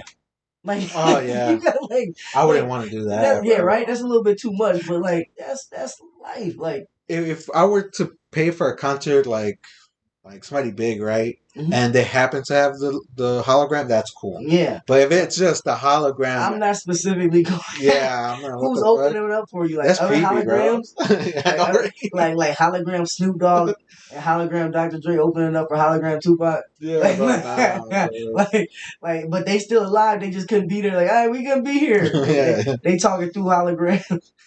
yeah, bro. That's Nah, nah. I crazy. can't do that. But yeah, Yeah. if they're there, I'll definitely check it out. See, But dude, man, where are we going? I'm sorry. I No, do this a lot. no, they're good. Bro, yeah, stop making music. But so after deciding that you don't want to do music, but you still want to be involved to music, Hmm. well, why was that? If you don't mind me asking. Because I knew that my knowledge for music and like my love Yeah, bro, you for it, very knowledgeable just based yeah, off the little. conversation, right? Like Yeah. just my knowledge for music and just my love for it. I didn't want to just absolutely waste it, you know. And like Zig, he turned 25, Yeah, so yeah. he not too much younger than me. But somebody I just see working hard, somebody who studied, the game, somebody who I see like who really when I first like went over his house, he's showing me different shit that he's experimenting with, like different sounds and music. And I said, damn, this is exactly what I told him, like verbatim. I'm like, damn, like y'all gotta be some of the most experimental guys I met, like when it comes to this music shit around here. Yeah, yeah. And he like invited me over because he wanted me to rap. You see what I'm saying? Like that's what it was about. It was about me rapping, and then I gradually just got away from it, like because it was just like nah, like I want to see where you can go with this because you right now you pushing yourself, you doing the videos, you fucking doing shows, you got your brand, like you believe in Brand Hush. yourself. Yeah, brand hush for real. You believe in yourself. You believe in yourself so much that it's like damn, like you know what, like I almost be a fool. I would be a fool not to like say, "Hey, this motherfucker believe in himself. I believe in you a little bit too. Like I believe in you just a little bit because of how much I see you invest into yourself. You Yeah, know. yeah, yeah. So it's like, hey, you know what? Fuck it. And Collabs coming soon. yeah, Yeah, and yeah. he told me just like, hey, man. One day we was just talking, and he was like, man, like I want you around. Like you got a good mind. Like Thanks to you. yeah, Yeah, and may I ask real quick because I also forgot to mention this. yeah, Is that why you're managing Jigs? yeah. Woo! It's I call it. I guess it's Words you out can his call mouth. it managing. Yeah, right. You can Yeah, call it words out his managing, mouth. right? That's what he call it. I call it. You can call it that too, but I kind of call it like loosely, just like it's more like almost like I wouldn't even say creative directing, but just making sure like everything is all right, man. Like I am like helping them talk to people, book shit for them and shit like that, but like necessarily like I'm telling him like, nah, you shouldn't. Like, if you're gonna shoot a video, don't shoot that video. Or like, I don't like the sound on this. Yeah, Like, you bro. should turn it up. Everybody needs that person that not that criticizes too much, but Mhm. has a decent taste and knowledge of stuff. Because, bro, an artist can overthink a project so Yeah, hard they can. that they just forget about it, move on, or they just leave it in the dust, bro. Right. Well, Z, no, I'm a critic, man. Okay. I'm a critic. I mean, a lot of people know that I'm a critic, but it's literally in the most like what the fuck way. Mm. Like, it's not like you fucking suck. It's just like Yeah, why. I like that, It's just bro. like why. I'm like why. I'm like, or you can do it like this, like or like if I don't like it, I'm just gonna be like, yo, Zig, I don't like it. And then Yeah. that's the comfortability. Like he knows that when he comes to me, I'm not just gonna be like, oh, it's cool, bro, and just be like that shit trash. Like behind his back, like I'm Yeah. a literally try to tell him like, oh, I like this, or you should have did this, or even if I do like it, and a certain person I don't like about it, I'm not gonna be like, oh, I didn't like this part. I'm not gonna nitpick about it. I'm like, I like it.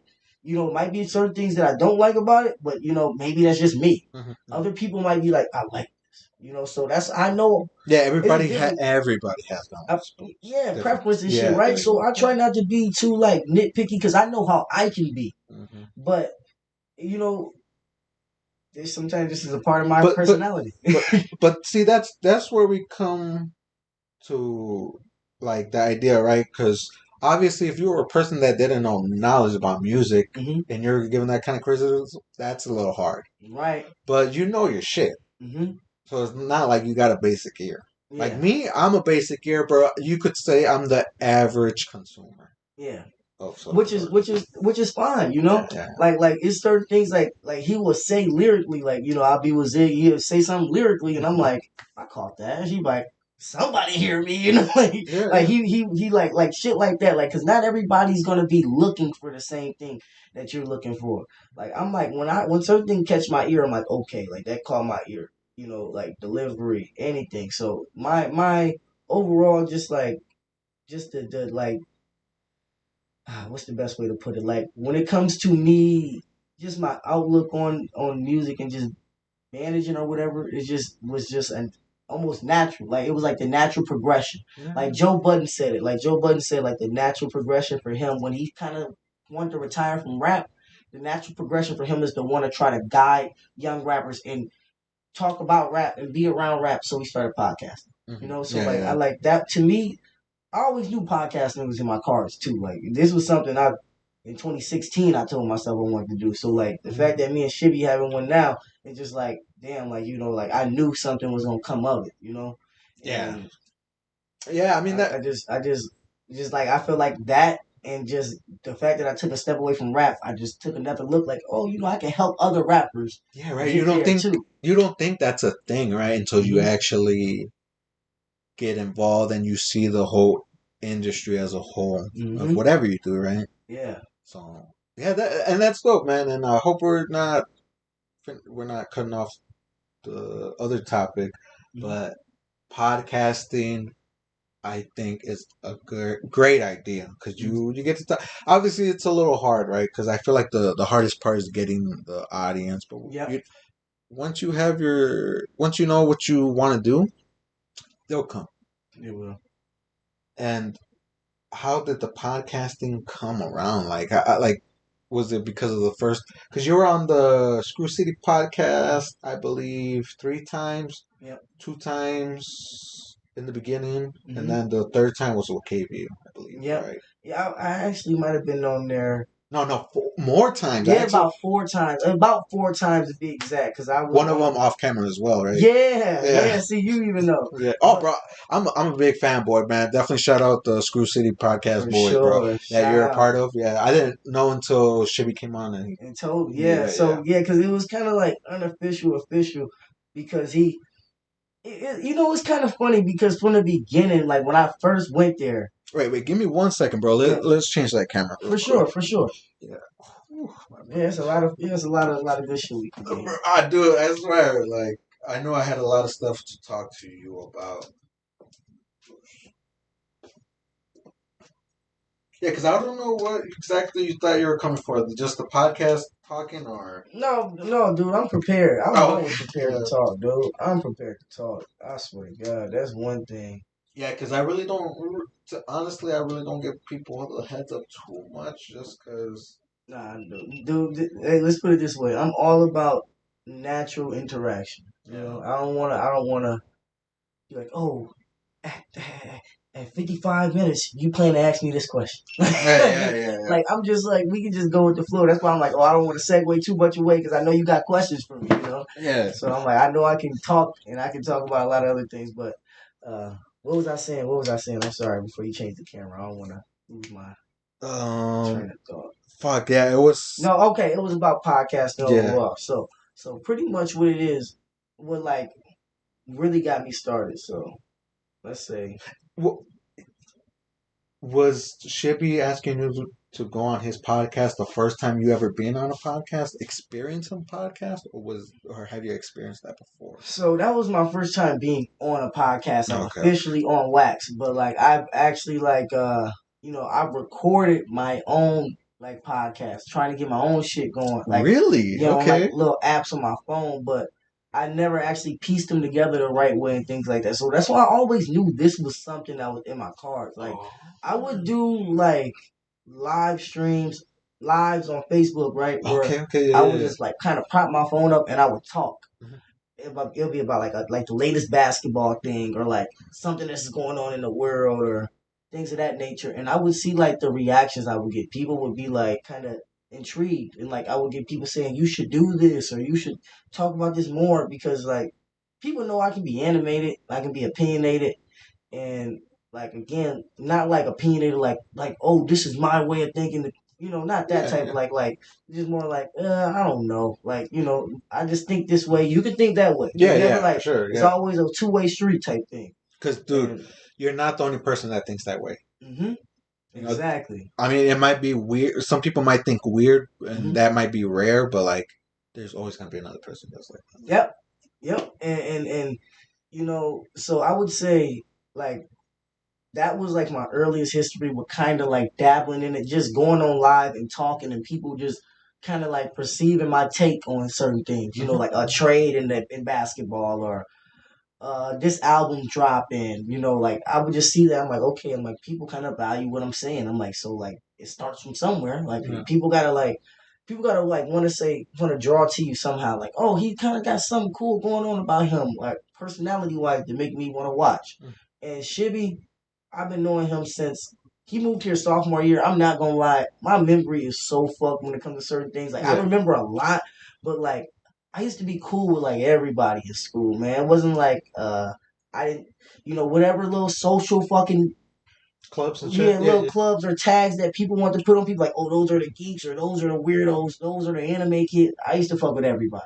Okay, Like, dope. Yeah, yeah. like, if we had a class together, if I had like a reason to talk to you, hey, what's up, bro? Like, like if we sat next to each other, I wasn't like, oh, his ass weird. Like, I wasn't like one Okay, of dope. those dudes. Okay. I'm like, hey, Yeah. what's up, bro? And motherfuckers are calling me weird for talking to those people. Oh, Right, your ass weird. dude. You know?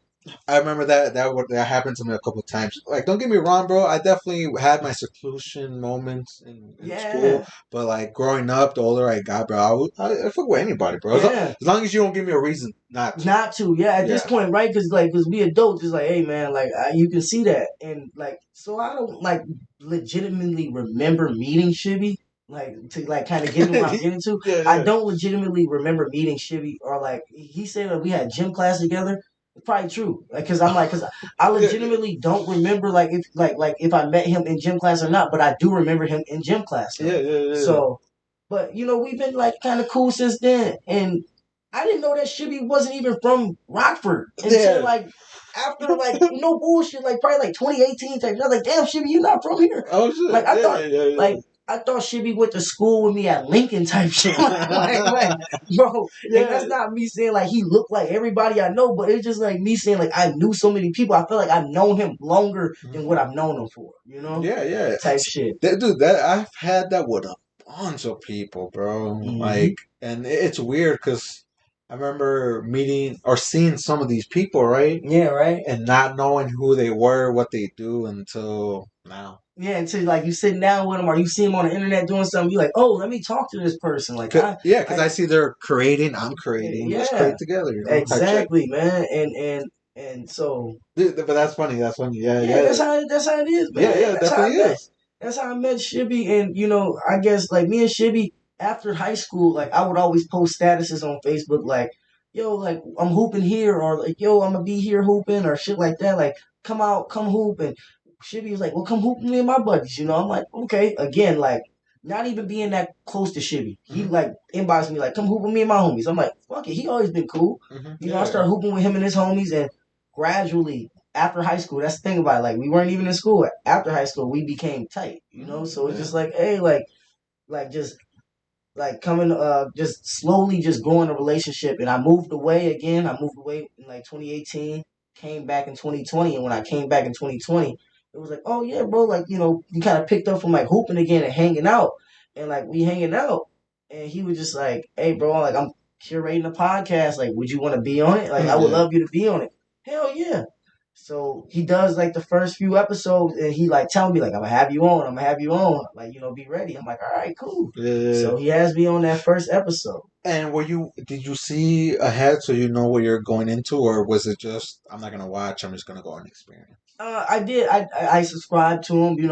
Loosely. I will say I loosely supported him. Like I wasn't like watching every second of every episode, but I subscribed to him. I was watching. Like I was literally like watching 40 minutes. Like I remember a few times I went to sleep on some of the episodes. Yeah, yeah. So it was just like yeah, I would literally like support it as much as I could. Like at the time, and like it was like I Because to listen to every single second is hard, bro. I yeah. definitely there's parts where I kind of miss, but I definitely want to have them on or the whole crew. And I was like, let me pause when I need to pause because I definitely didn't want to miss. It's a record. Okay, I was tripping. But no, I looked. I was like, it looked like it was still the little number. Oh no, But no. no, it's just like So I definitely understand, but bro, like that. No, that's what I was gonna say. Like this is my point. Like right now, we had an hour and like 30 minutes. bro. You know who's like? I'm not saying nobody's gonna watch this far. I hope y'all. Hey, I I hope know y'all I watch would, this yeah, far, right? I would We appreciate. appreciate if you watching it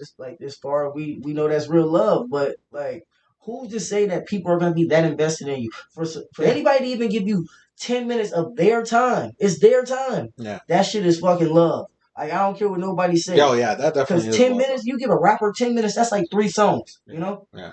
That's like, damn, that's like you listen to 3 of my songs, bro. That's love, bro.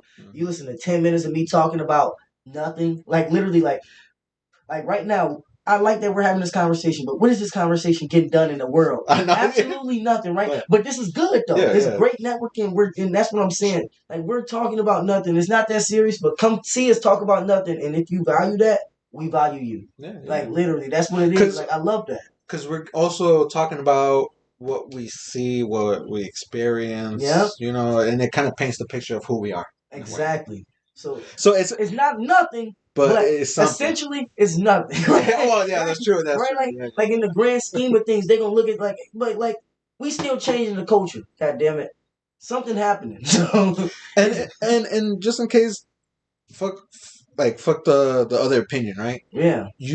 For you and me, we still got recordings of what we're doing now, so in the future we can look back and be like, oh, that's what we were thinking. Yeah. You That's see what I'm saying? doing. Right? Yeah, at that time. Yeah, like damn, okay, what's today? The 25th or the 26th? Yeah, today's the 26th. Yeah, this is how he was thinking on Tuesday the 26th, 2022, Like, and I like that. Like, and you see your involvement. Involving or masturbation, all that. All those fucking words that I don't know how to spell. It's good. Yeah.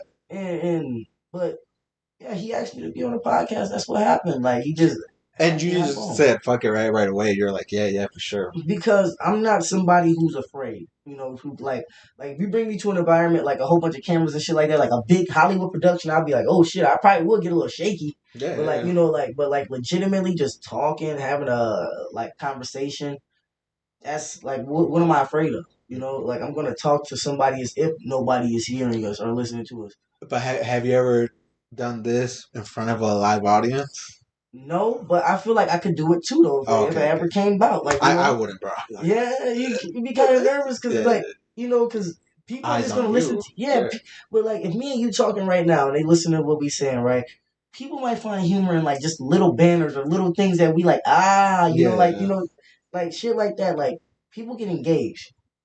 So I think like just being able to engage people and just having a good speaking voice and shit like that, being able when you talk, even if you don't know what the fuck you're talking about, people like can be like, yo, that motherfucker knows what he's talking about. Like like they'll believe you. Not saying like that's a good thing and all people. Some people like take advantage of that shit. But that's true. Like just being able to talk and people being like, yo, like he seems like he has his facts straight. Like he's not just bullshit. Yeah. Like, Angel, when he's asking these questions, he did his research. So these aren't just bullshit questions. These aren't just spare of the moment questions. So like I feel like it's just a lot like I feel like Alex just felt like I was good at like shit like that. I was good at talking and shit like that. Dude, from doing the podcast, bro, I definitely noticed that if you have a personality, regardless if you're not a creator that does shit like this, but just a person that can talk, bro, anybody can do it, or anybody that's like that can do it. People that are more shy, bro, those are the hardest people to get conversations out of. Yeah. Because it's like it's gonna make people like they overthinking, and you don't want that. It's just like sometimes you just want it to be free flowing. That's why I don't ever want to like pressure people to do shit or pressure people to be like, oh, I need this standard, because it's like if you do, it's gonna make people all antsy, and it's just like you get there and it's not nothing like that, or you get there and it's like, oh, bro, like you had me all like ready for this, like. I could have been more relaxed. Like, damn, like, like some people just don't know how to just like approach that shit, I guess. And yeah, that's something I didn't mention in the beginning, bro. Like, I hope, like, at the end of the day, bro, I just hope you like what we did. I can't really guarantee you thousands of views, Right? but like, I can't guarantee you I'll bring you that many views. yeah, but like, I just appreciate you coming on because I seen you on the Screw City podcast, man, and I just wanted to get to know you. I appreciate it, bro. Not just because of that, right? Because I knew you did music, then the podcasting, and then I believe who mentioned it, or I seen it on Facebook. You and Ziggs taking pictures, Mm-hmm. and then when he came on recently, he was like, "Oh, that's my manager." I was like, Yeah. from his words to his mouth, Yeah, bro. So yeah. I was like, "Holy shit!" So that's interesting. I want to Yeah. know.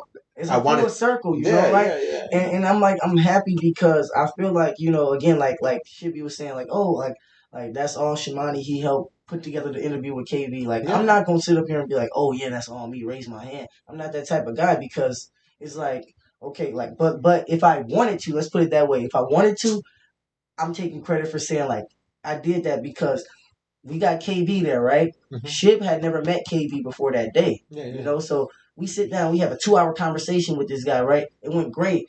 And we struck out. We tried to get with him 2 times before that. And both times, it was some on Shibby's end, some on KB's end. So it was like, damn, we couldn't make shit happen. Third time was the charm, right? Mm-hmm. Yeah. It all came together and it was a great conversation. And it's like that segues to you probably seeing the Screw City podcast for the first time, like, oh shit, I've never seen this. Yeah. To you asking him to be on, to Shibby having Ziggy as a friend now, to Ziggy knowing who Shibby is, to me knowing who you are, and now we sit here. Yeah. So that's what I'm saying. Like, I'll take credit for that because that's the type of shit that I want to do. So when it comes to like again, like the management or like all of that. That's why I brought up all those names that I said earlier. All the names, all those people who weren't in the same room probably earlier this year. They all can rock and be with each other and fuck with each other now. Why? Because people bringing them together. Like KB's manager Maria. Mm-hmm. Me and Maria, we worked together. Ironically, before I even knew that she was KB's manager. Like at a job or at a job. Oh, okay. Right, and the first thing she says to me, no bullshit. I said on KB's pot on the KB episode. She was like, "You remind me of my friend," and I was like, "Who is that?" Right? She's like, "My friend KB," and I was like, "The guy who raps?" She was like, "Yeah," and I'm like, "Oh, okay," and I didn't know who KB was. I knew who he was as an artist, but I didn't know him personally. Yeah. Fast forward to me meeting him and Maria and I like if I need to reach out to KB, I reached out to Maria, and everything just kind of like it's kind of like the blueprints, the footsteps, everybody, the groundwork. So all this networking, like again, like sitting down with people like Kid Griffey. Did you know Kid Griffey before you sat down with him? Probably not. No. Right, and I went to school with him and his older brothers. That's what I'm saying. And his sister and all of them. Like I know his whole goddamn family pretty much. Like his siblings wise. See, that's dope. Like I met those people through events. Shout out Oscar. Without Oscar, yeah, shout out Oscar. See, that's another person I know through another motherfucker type shit. Yeah. I think didn't he tag you? I believe. I don't know if he did. I don't think he tagged me, but I think either way, me and Oscar like. We familiar with each other. Like I'm not gonna sit up here and be like, oh, that's like one of my best buds. But like we tight. Like, we fuck with each other because we both share a mutual friend that's like one of our best friends type shit. So like when we group up, it's like that friend to bring us together. JCP? No. It's his name is Jordan. Oh, okay. He moved to Texas, but yeah, shout out Stroud. His name Jordan Stroud. Shout out Stroud. But he moved to Texas, and me and Oscar been knowing each other since high school through him, So it's like I can approach him and talk to him like he normal. Like it's a lot of people that I just know from around the way or just know them and know this other person. So like I walked in Zig's house and seen fucking kid there, and I'm like, "Oh, what's up, bro?" And he like, "Oh, y'all know each other?" Like, I'm like, "Bro, like you have no clue how many times I walk into Zig's house and like Indigo will be recording somebody, and I'm like, "What's up, bro?" Indigo. And I know them. Shout out Indigo for sure, and I know whoever is in the booth. I know who's sitting on the couch, or even if I don't know that person, me and that person will talk for like 5 minutes, and we know like a string of people that know each other. So it's like. That's just networking, man. It's fun. It's fun. It is. When you meet the right people. You're right. Because don't get me wrong, some people can like... I've met some bullshit people as of recently networking. I'm not gonna say no names, but Yeah, please. if motherfuckers watching this, they know who I'm talking about. I'm not talking about you, but Yeah. Zig know who I'm talking about, man. Yeah. Yeah, but you have bad experiences networking with people. And again, this ain't, me like trying to like give a shout out or diss this person. That's why I'm Yeah. not saying no names. But Yeah, yeah, you for just sure. have sometimes good and bad experiences with networking. Like, we can have this good talk right now, right? And I walk out of here and like let's say after the cameras go off, something happened. You like, you know what? Good episode, but he's an asshole. Like fuck that guy. It's just like even if you can do business with a motherfucker, you're like, yeah, you know what? I don't know if I would do it again. Like Yeah, type yeah, yeah. shit. And that's what the deal was with this guy that I'm subliminally talking about. So But regardless if I do have a good or bad, if you were to walk out, if I was mhm. mistreating you, which you totally have the right to, I still gotta upload it. Yeah. Because, regardless if it's bad or good, bro, it's something for me to have consistency, Yep. regardless of it's Yeah, bad, and again, not to put too much out there, but Shibby went through something like that, where he had to take down an episode, because Oh, yeah, yeah, yeah, yeah, yeah, a yeah, yeah. guest he had, I don't know this guest personally, so if this person's watching, I don't know you personally, but he, But he was expecting too much, man. yeah, he Like, was, you know what you're signing up for. You yes, can't. and what the conversation you had, I don't know if the camera was rolling or not when you said it. You was like, anything you don't like, fuck it, I'ma say it because I don't got no problem saying nothing. Yeah. But anything you don't like, like let me know. You can pause and just we can edit that out. We can just I'm like, you know what, bro? I'm like, I don't think you're gonna ask me anything that's gonna make me feel like fuck. I can't Like, on talk spot and shit. or too intrusive or you know what? Like Yeah. if it's like one of those like when Ziggy drop it again, like hey coming soon, like I might Yeah, do yeah, something yeah. like that, like shh, you go ahead, we can't talk about that, but I mean, shit like that. yeah, I definitely learned, bro. Like, it really is good following stuff like No Jumper, Joe Button, Hmm. off the record, shit like that. Yeah, 'Cause just seeing how other people do it, even at a higher scale. Because let's say you adapt something that they're doing, and it'll help yeah, you. It and helps you. yeah, yeah, yeah. It definitely helps figuring out what's over the line. Yeah, Yeah, right. But at the same time, But certain people they live such a public life, So like, it may not work. Some of them, right? But some of the yeah, questions may not work because I've yeah, tried and it didn't really translate good because we're still local. yeah. Because again, those people they got so much they're publicly known. And the fact that they're publicly known and everybody like seeing their faces around and shit like that, it's like like, oh, don't talk about this topic, cause like let's say Kanye and Kim, they going through their shit, right? Oh, Yeah. don't like, somebody got Kanye sitting down. Oh no, like you ask them a question about Kim. No, don't, no, let's not talk about that. In fact, fuck it, I'm getting up, I'm leaving. You Yeah. shouldn't ask that. Those people they on such a high profile that you would know you can know me, but you don't know like me like that to be like, hey bro, so when your wife took the kids, like Yeah, how was yeah, that for you? yeah, And like like I would probably be like, hey, like let's not talk about that. Like if I was that type of person, but it'll never be that deep. yeah, It's just like to me, it's just like you can ask me about my knowledge and just how I grew up, and I'm gonna tell you my life. I'm gonna tell you everything that I feel like you want to know. Like yeah. The best you can, because yeah, there's times where you think about something, it came out one way, but like there's somebody else there that you like used to know, and like they see it a different way. yeah. So it's always hard to paint the picture from your side. Because I always try to do it sometimes throughout the podcast. Hmm. Sometimes I feel like I get a point across. Sometimes I get too fucking high and I feel like I'm just talking. You just talking mumble jumble. Yeah. It happens. I mean, Or literally. not making sense in a way, you Yeah. know? I mean, shit. Like I said, we probably play this shit back and we'd be like, damn, we segue so much. Like, damn, what were we talking about at this exact moment? Like, Yeah. but like we jumped and like whoever's following, they following. Yeah, So yeah. For whoever is, for throughout some of the conversation, yeah, whoever does live here might find it interesting. hmm Yeah. for sure. So what else, man? What else you got for me? Dude, and yeah, okay, and Zig going to Ziggs, bro, Hmm. is that how you know the LGC? Shout out LGC. Shout out LGC. So I kind of just met KV. So how I met KV, I won't even say the whole LGC because like they don't probably know me personally. I know some of them, but they don't know me personally. Yeah, same here. And I only know like Dre, KV, Squeezo, Trey, Tay, the yeah, artist. yeah, Legacy Tay, yeah. Uh, I I met Ray Doomsday. Oh yeah, see now that's another person. Again, he's somebody that I know through somebody. So I've been Mm-hmm. knowing Ray Doomsday for years now. Yeah. So that's like somebody again. I know him, but that was like I had a relationship with him prior to even knowing KV.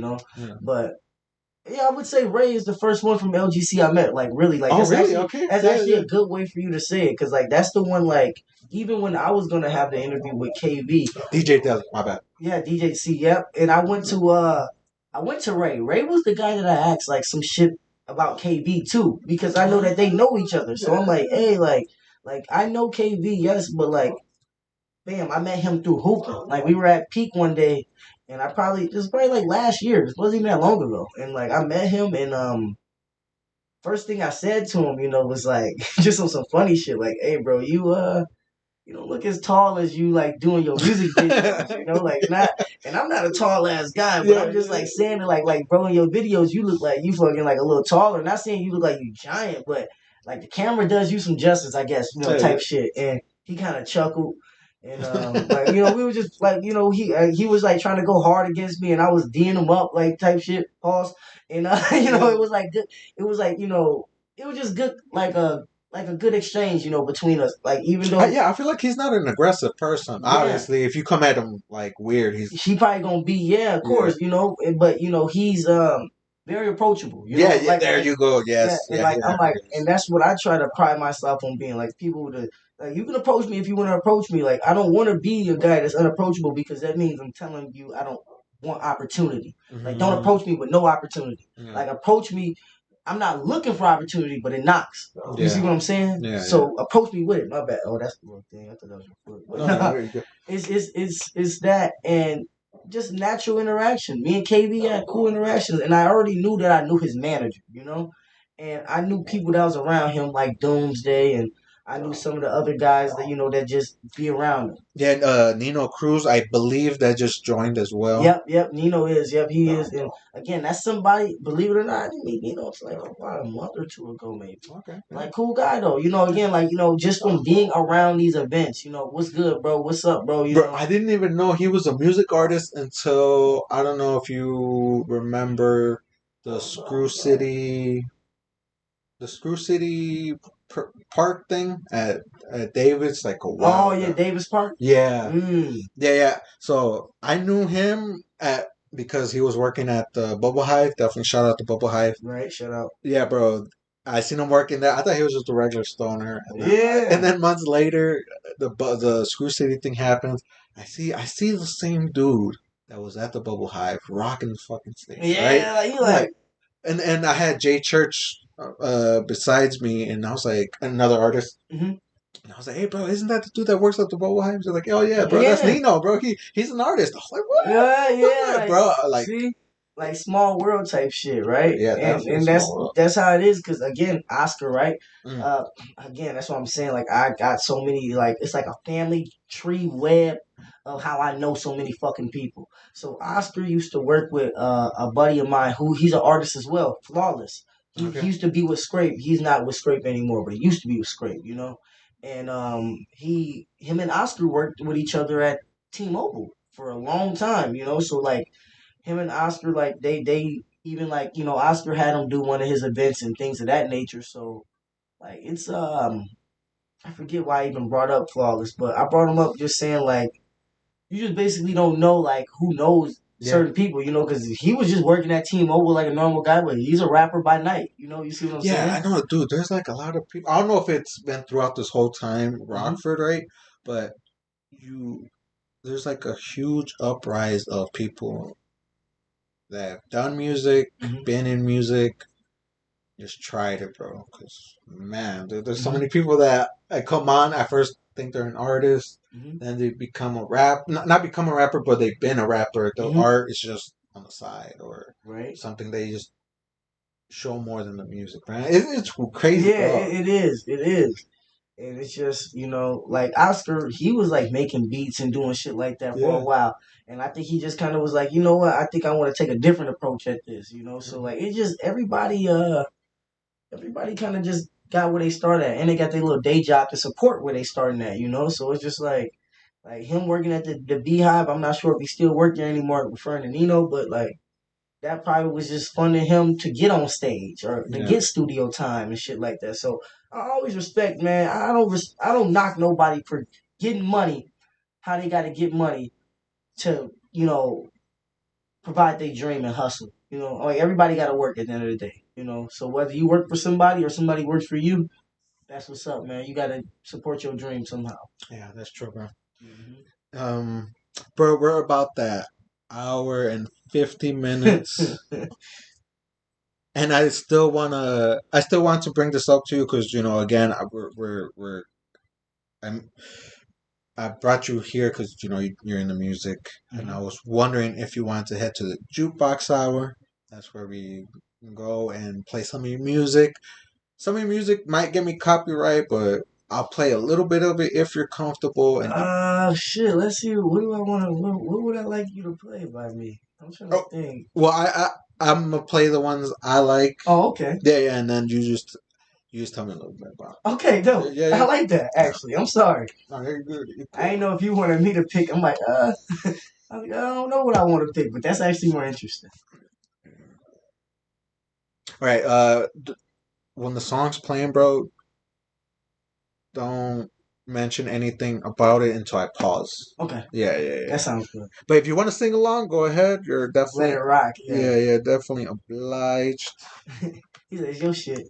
Yeah, it's just when the music's playing, the It's kind audio. of hard to hear the other audio. Yeah, yeah. I know how it can be. Alright,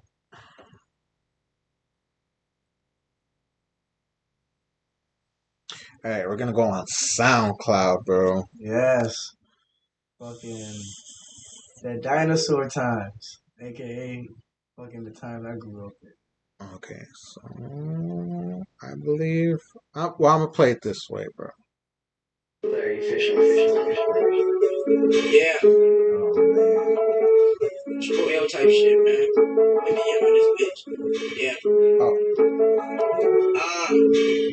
Rap Diablo, I need my money pronto.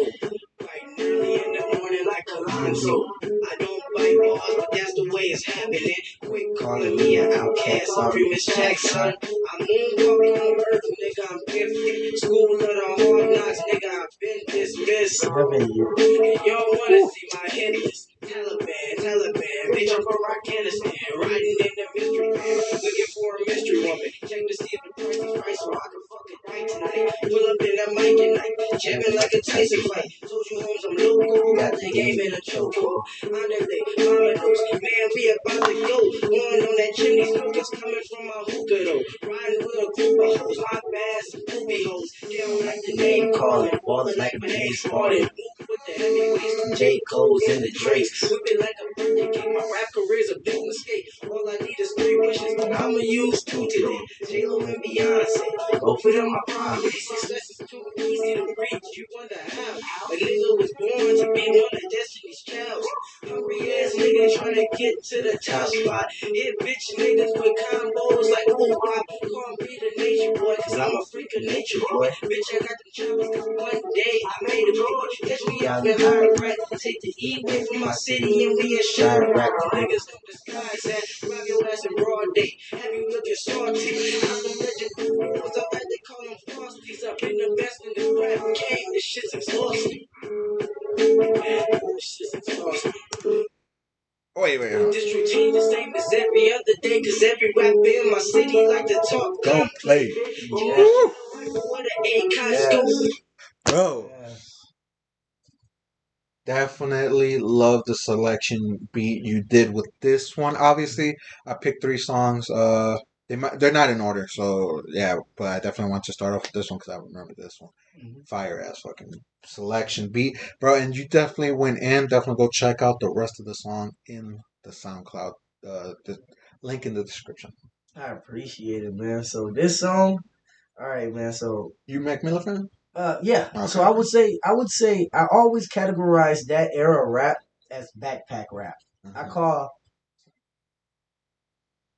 I call Wiz Khalifa, Mac Miller, like Logic, J Cole, Currency. Kendrick, all these guys, huh? Kendrick, No, yeah. no, no. Currency. Currency. Currency, like all these guys, even though Currency was around way longer than Yeah. these guys, but like most of those Wale, like most of these guys that I just named, Big Sean, most of these guys that I named, like those seven that I named outside of Currency, I would say all those guys came in around the same era, and they were all like the new fresh guys when I was like in high school. Those guys were like the new guys that were on the scene. They were like Yeah.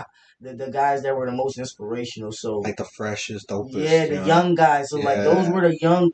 Basically now, like we're so we done got old, so like we kind of still look at them as newer. Nah, they've been around like 10, 12 years now. That's Like true. those guys are Yeah. legends now. Yeah. Like to even stand that long, that makes you a legend. Like Mac Miller's a legend. I remember somebody looked at me crazy for saying that Mac Miller was a legend when he died. They're like, Mac Miller a legend? I'm like, no. I said, you just don't understand. I was like, he's been around 9 years. I'm like, musically, look at a lot of artists that fucking burn out. Yeah. That's what I'm saying. I'm Bro, like, and I'm he like, was just, I feel like he was just not even close to the prime or peak. He of his was going up bro, there, bro. he was only like 26, Bro. 27. But not to segue off of this. This is like this song at that time. When I made this song, like those were like my heavy like influences, Mhm. and my style. I always wanted my style to be myself again. Like I never want to sound like these guys, but again, like when you're inspired by people, you're loosely gonna hear their inspiration in them. Yeah. Like you can fucking hear Michael Jackson and Chris Brown type shit. Yeah, because when I hear you, bro, doing your thing on the track, you give me fucking like a Nas Jay Z somewhat of That later. of Mm-hmm. music and inspiration, if I can Definitely, say. definitely. I would say like yeah, like if you had to look at the roots of like my rap, I would even say like it's like based in like the East Coast type of rap because that's where rap was created. That's where it was like that's where like I'm not saying that like I don't do nothing that sound Midwest or I don't fuck with nothing Midwest sounding, but I definitely love that like rapping like that. That's just always been the type of rap I'm into. Yeah, bro, and it's definitely not like I'm not much of a big trap art, like hard rap trap Hmm. fan. I definitely give it its respect, bro. But again, I like more the cool rap, the motherfucking Joyner Lucas, Logic, Kendrick, and then that's just rap, right? I still love techno, bro. I love Hmm. mellow, Hmm. oldies, a bunch of different other more. Shit, right? The rap for me, bro. It's more to the bottom. Hmm. Not the bottomest, but it's not the top. But Yeah, it's I not your top. Yeah, and that's respectable, man. Because some people they be like, oh man, they always doing this in rap. They always doing that in rap. Which I understand, man. If you don't want to hear the same shit, I understand it. Because that's why I get bored of rap. It don't matter who it is. It don't matter how lyrical they are. I get bored of rap sometimes because it's like, I feel like I heard this same rhyme scheme before. I've heard these same punchlines before. I'm like, in any time like something big happens, like, oh man, Will Smith smacked Chris Rock. Oh my God! Now I'm about to hear 1,000 bars about getting slapped like Chris Rock at the Grammys, like or like when Corona became a thing. I'm sick, like COVID-19. I'm like, oh my God! Like every time I hear rappers say like those cliche bars, I want to fucking cut my ears off yeah, bro. because I'm tired of it. I'm like, bro, like this is so unoriginal, and you know it. Like this was like a spare me bar. Like spare me some energy. Like when Goku looking to do the spare me. Like Yeah, hey, yeah, just yeah. give me a little bit more. like yeah, just give me this whack ass bar that everybody else fucking does. And Bro, but yeah, but Rap Diablo definitely was like it was a song that was supposed to be on a mixtape at that time, and I just let it on my SoundCloud because I knew it was just something that I felt like I wanted people to hear, and people really rocked with it at that time. I was like a lot of good reception from that song. and this was like 7 years ago, right? So where was the fucking where was Mac Miller's? Was it after he died? No, no, Mac Miller died in 2018. Okay, okay, Yeah, okay. so this is about 3 years before he died. Yeah, where was his catalog at the point when you did the this I one? think he was. I think he had did faces. Oh, He okay. had did faces like in like 2014. I think 2015 he was coming out with Good AM. 2016 he was coming out with that shit around Uh, that time. So so what made you pick the album? I mean, don't get me wrong, it's definitely Diablo, up that there. beat. Well, for one, he produced that beat. A lot of people don't know Mm, that Mac produced that beat. That beat I is didn't know that. crazy. That beat's crazy. Just that beat is just crazy. And you want to know something? I never listened to the original before I listened to the beat. Like the beat popped up on my YouTube, right? Uh-huh. And I was like, damn, this beat hard as fuck, right? I listened to the beat, right? I wrote my version to it because that used to be my thing. I didn't want to listen. If I knew that somebody else had the beat and I heard the beat and it was hard, I'm like, that's hard.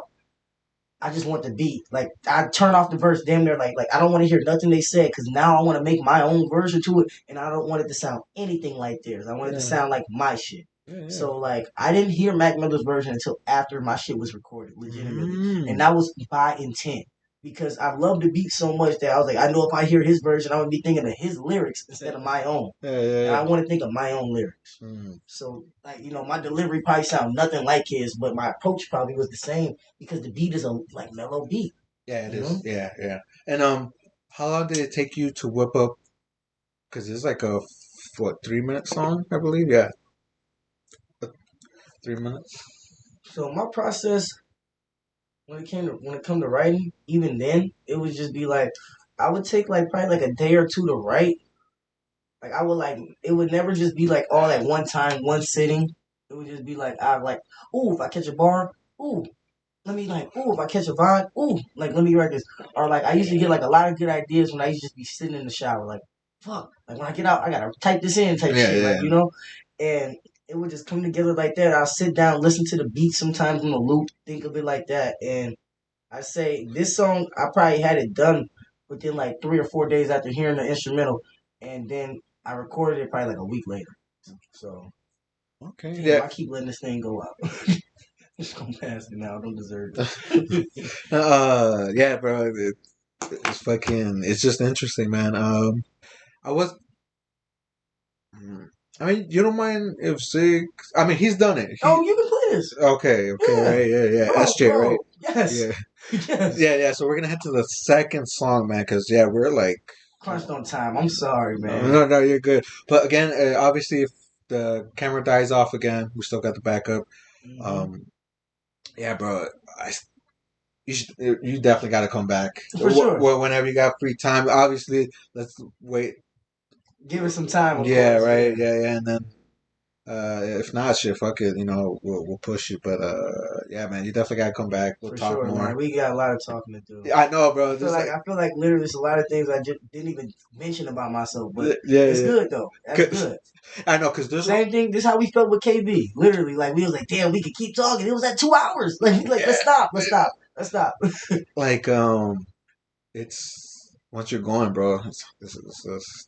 There's Mhm. not when you're going. There's not enough time, like Yeah, in and 2 hours you or an gotta figure hour. too though. It's like anime, man. Some of this is filler. Yeah, that's Some true. of this can be taken out. Yeah, yeah, It's yeah. gonna look weird chopped up, but some of it can be taken out. Like Yeah, yeah, but yeah. Let's play this one.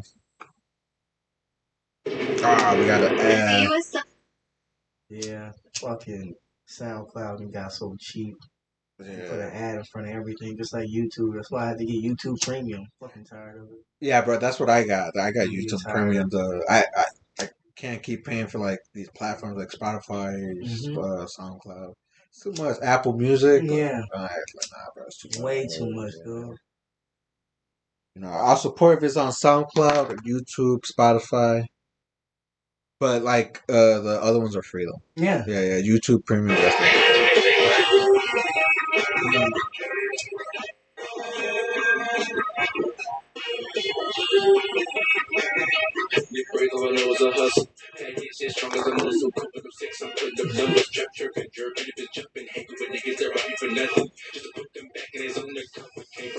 Get our hands on something.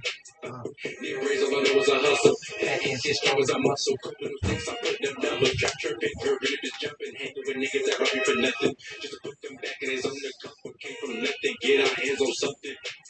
I can only imagine.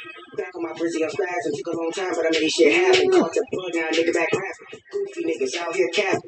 I don't condone none of that shit. My young niggas fall in love with the ratchet. For QP, they'll make shit happen. Call of Duty guns, you'll hit it back. It was about my legs, my cabbage. Bitch, I'm about to kill in the cactus. Took a trip where they play for the magic. No key, had to get off the mat, bitch. My man's got pulled off some rat shit. There's crept through the crib from the back end. Swept everything laid through the mattress. Got the beams, scope with attachments. Keep hustling, no more distraction. Joseph 2K, fuck Madden. Too cool, Lupe, but savage. From the city where we make shit happen. You either hooping, robbing, or rapping. Young nigga ain't got nip braids. No face, still in between her legs. Little shorty, she love my way. My lyrics will get a nigga paid. Big Fonzo, smoking with the gang. AR-15 got range. Seen them creeping up through the rain. Bullets ain't never had a name. I shot that bitch called game. Trailblazer like I'm Dave. Razor, I know it's a hustle. That shit strong as a muscle. Couple of six, I put the numbers. Ooh, bro, I would have never noticed. Yeah, see, and I don't just imagine. I don't even tell people that I rap, bro. I swear to God, like I never was like my own promoter, which sucks. But I mean, with that song, I'm gonna tell you the same way I told Zig with it. It originated from a freestyle, right? Yeah. Because I used to just jot down shit to like certain beats. So the first night I met Zig, he put this song on, and originally it has him on the first verse and him on the second verse, and I'm like, I'm listening to the beat. He was like, fuck it. He was like, I think I can take myself off this first verse. He's like, and I can give you the song if you want. He's like, we can be on it. And I was like, you want to do that, bro? Like, I'm like, this is your song already. Like, I don't want to like bombard with something that you already done. He like, nah, bro. Like, I want you on the song type shit. And I'm like, okay, I hop on there. And he Did you know what to write, or did you need time, or did I it take needed time? I needed time because I sat at his house. This is like the first night I went to his house. I sat at his house and I just didn't know like I don't know like again if I was just kind of like nervous, but like everything I wrote I didn't like it. Like everything like I was writing like probably like 6 bars, 7 bars in. I'm like this shit ass because I'm a writer. I don't like other people do all that nice shit. I like to write my shit. I'm sorry. I'm like a movie like a Yeah, director or no, a it script sounds writer. like you do. Yeah, Yeah, I want to write. you just don't spit. You Yeah, it fucking. don't. It's never just randomly. Everything I say is calculated. I feel like it has to be calculated. It has to make sense. It has Yeah. to come with some type of root. And he like he gave it to me, and I'm like, fuck. But how did he give it to you? Like he was like, "Hey man, I got." Did he show you anything, or did he just say, "Hey man, I just need you for"? Like he was like showing me different stuff. Like I don't know if this was the first beat he sent me because he sent me multiple beats. Oh, okay, And this was okay. like, but like when I went over his house, this was like the one he was like, "I'll take myself off the verse for you" type shit. And I'm like, damn, it's like I like this beat. Like this is a dope beat. It is. So Yeah. what I did was I had a freestyle to some like again R&B, right? I like freestyling off R&B beats because I don't care what nobody say. You can rap on a lot of R&B beats. I don't give no fuck what nobody say. You can clearly hear you can rap on a lot of them. And I was rapping off this Keisha Cole shit. And it was nice, but I was like, it was probably like the first bar was like, the first bar came off with me like, I was like, I can only imagine. Back on my grizzy and I'm spazzing. Took a long time, but it happened. Caught the bug, now I'm back rapping. Goofy ass niggas out here capping. That's how the flow went initially. But when Zig gave me that beat and I couldn't fucking brainstorm nothing, I went in my notes and I was like, I got so much shit in here. And I was like, I'm like, I can just give this shit and deliver it different. I can only imagine. Back on my gritty on spazzing. Took a long time, but I made shit happen. Caught the bug, now nigga back rapping. See, it's like a different, same shit, just sped it up. And I probably had like 6, 7 bars ready for that freestyle. I took those bars and just wrote the rest of it, pretty much. Yeah. So it probably took me like a day, and then I went over there probably like that same week and recorded. So yeah, And you didn't hear like him to see where he was going with it. I mean, I already knew what the song sounded like because he sent me the original version. So he was like, I'd rather keep my second verse than keep my first verse, and I was like, I'm like, it's whichever one you want me on. He's like, I want you at the beginning. I said, all right, well, fuck it, and that's how that happened, and I like what came out of it. Yeah, because I feel like I would have to hear what somebody's saying first in order to know where the vibe's going. right? But I don't even make music, so keep an eye out. Right, right. Bro, because dude, talking to all these music artists, bro, I want to dabble maybe in some. I don't know. Mm-hmm. Mm, something Dabble in a about it, little bit bro. of something, right? Yeah, bro. But yeah, that was probably one of my favorite features I did in a while. I'm kind of, I don't know what you gonna pick next, so I'm kind of Well, stoked. yeah, because I want to definitely end the podcast on one of your songs, if you Hmm. don't mind. Right? I don't know if you see one you like. I kind of I just want to see what you're gonna pick personally, because I'm like I don't know. I just am interested. because I want to play these two right here. All right, so the song "The Root of All Evil" that's a feature I did with Yeah. somebody that I was cool with down in Charlotte. You know, I'm still cool with them now. You definitely are, Okay. and that's good music. I really fuck with it, and yeah. I mean, you can play whichever one. I mean, Money, Power, Respect. I also recorded that with him as well. Oh, really? Yeah, and that's just me. Something I just want to get off. So Yeah, let's play this one. cool with me. Oh my god. It don't matter which one we picked. That's funny. It didn't matter which one we picked. That was gonna be the outcome no matter what. Yeah. Yeah, again, guys, definitely stay tuned and stay safe. And yeah, check out SJ coming out with his podcast as Sham, well. Sham and Shibby. Yeah. This Yes. Sham and Shibby show, right? Yep. Yeah, yeah. Check us out. You know, we should be debuting probably no longer after this shit drops. I say probably like a week or two after. So No, this is gonna take about like 3, 4 weeks, bro. Cause I yeah, got a that's few what of I'm them. saying. It's gonna take us a little bit too because we still Yeah. haven't filmed our episode. This has been filmed before that's been filmed. Mm, So that's a fact for people watching. yeah. But yeah, y'all take care, man. I appreciate the hospitality being on, and I feel honored to sit in this seat, Yeah, man. yeah, Like thank for you. real, Yeah, but yeah, we still gotta take pictures, my boy. So for yeah. sure. This is fun, man. You hear him talking in the background. Get him, son. Get him. Oh, that's really in the background? Yeah, that's my buddy. Yeah, that's Oh. him. Get him, son. Get him. With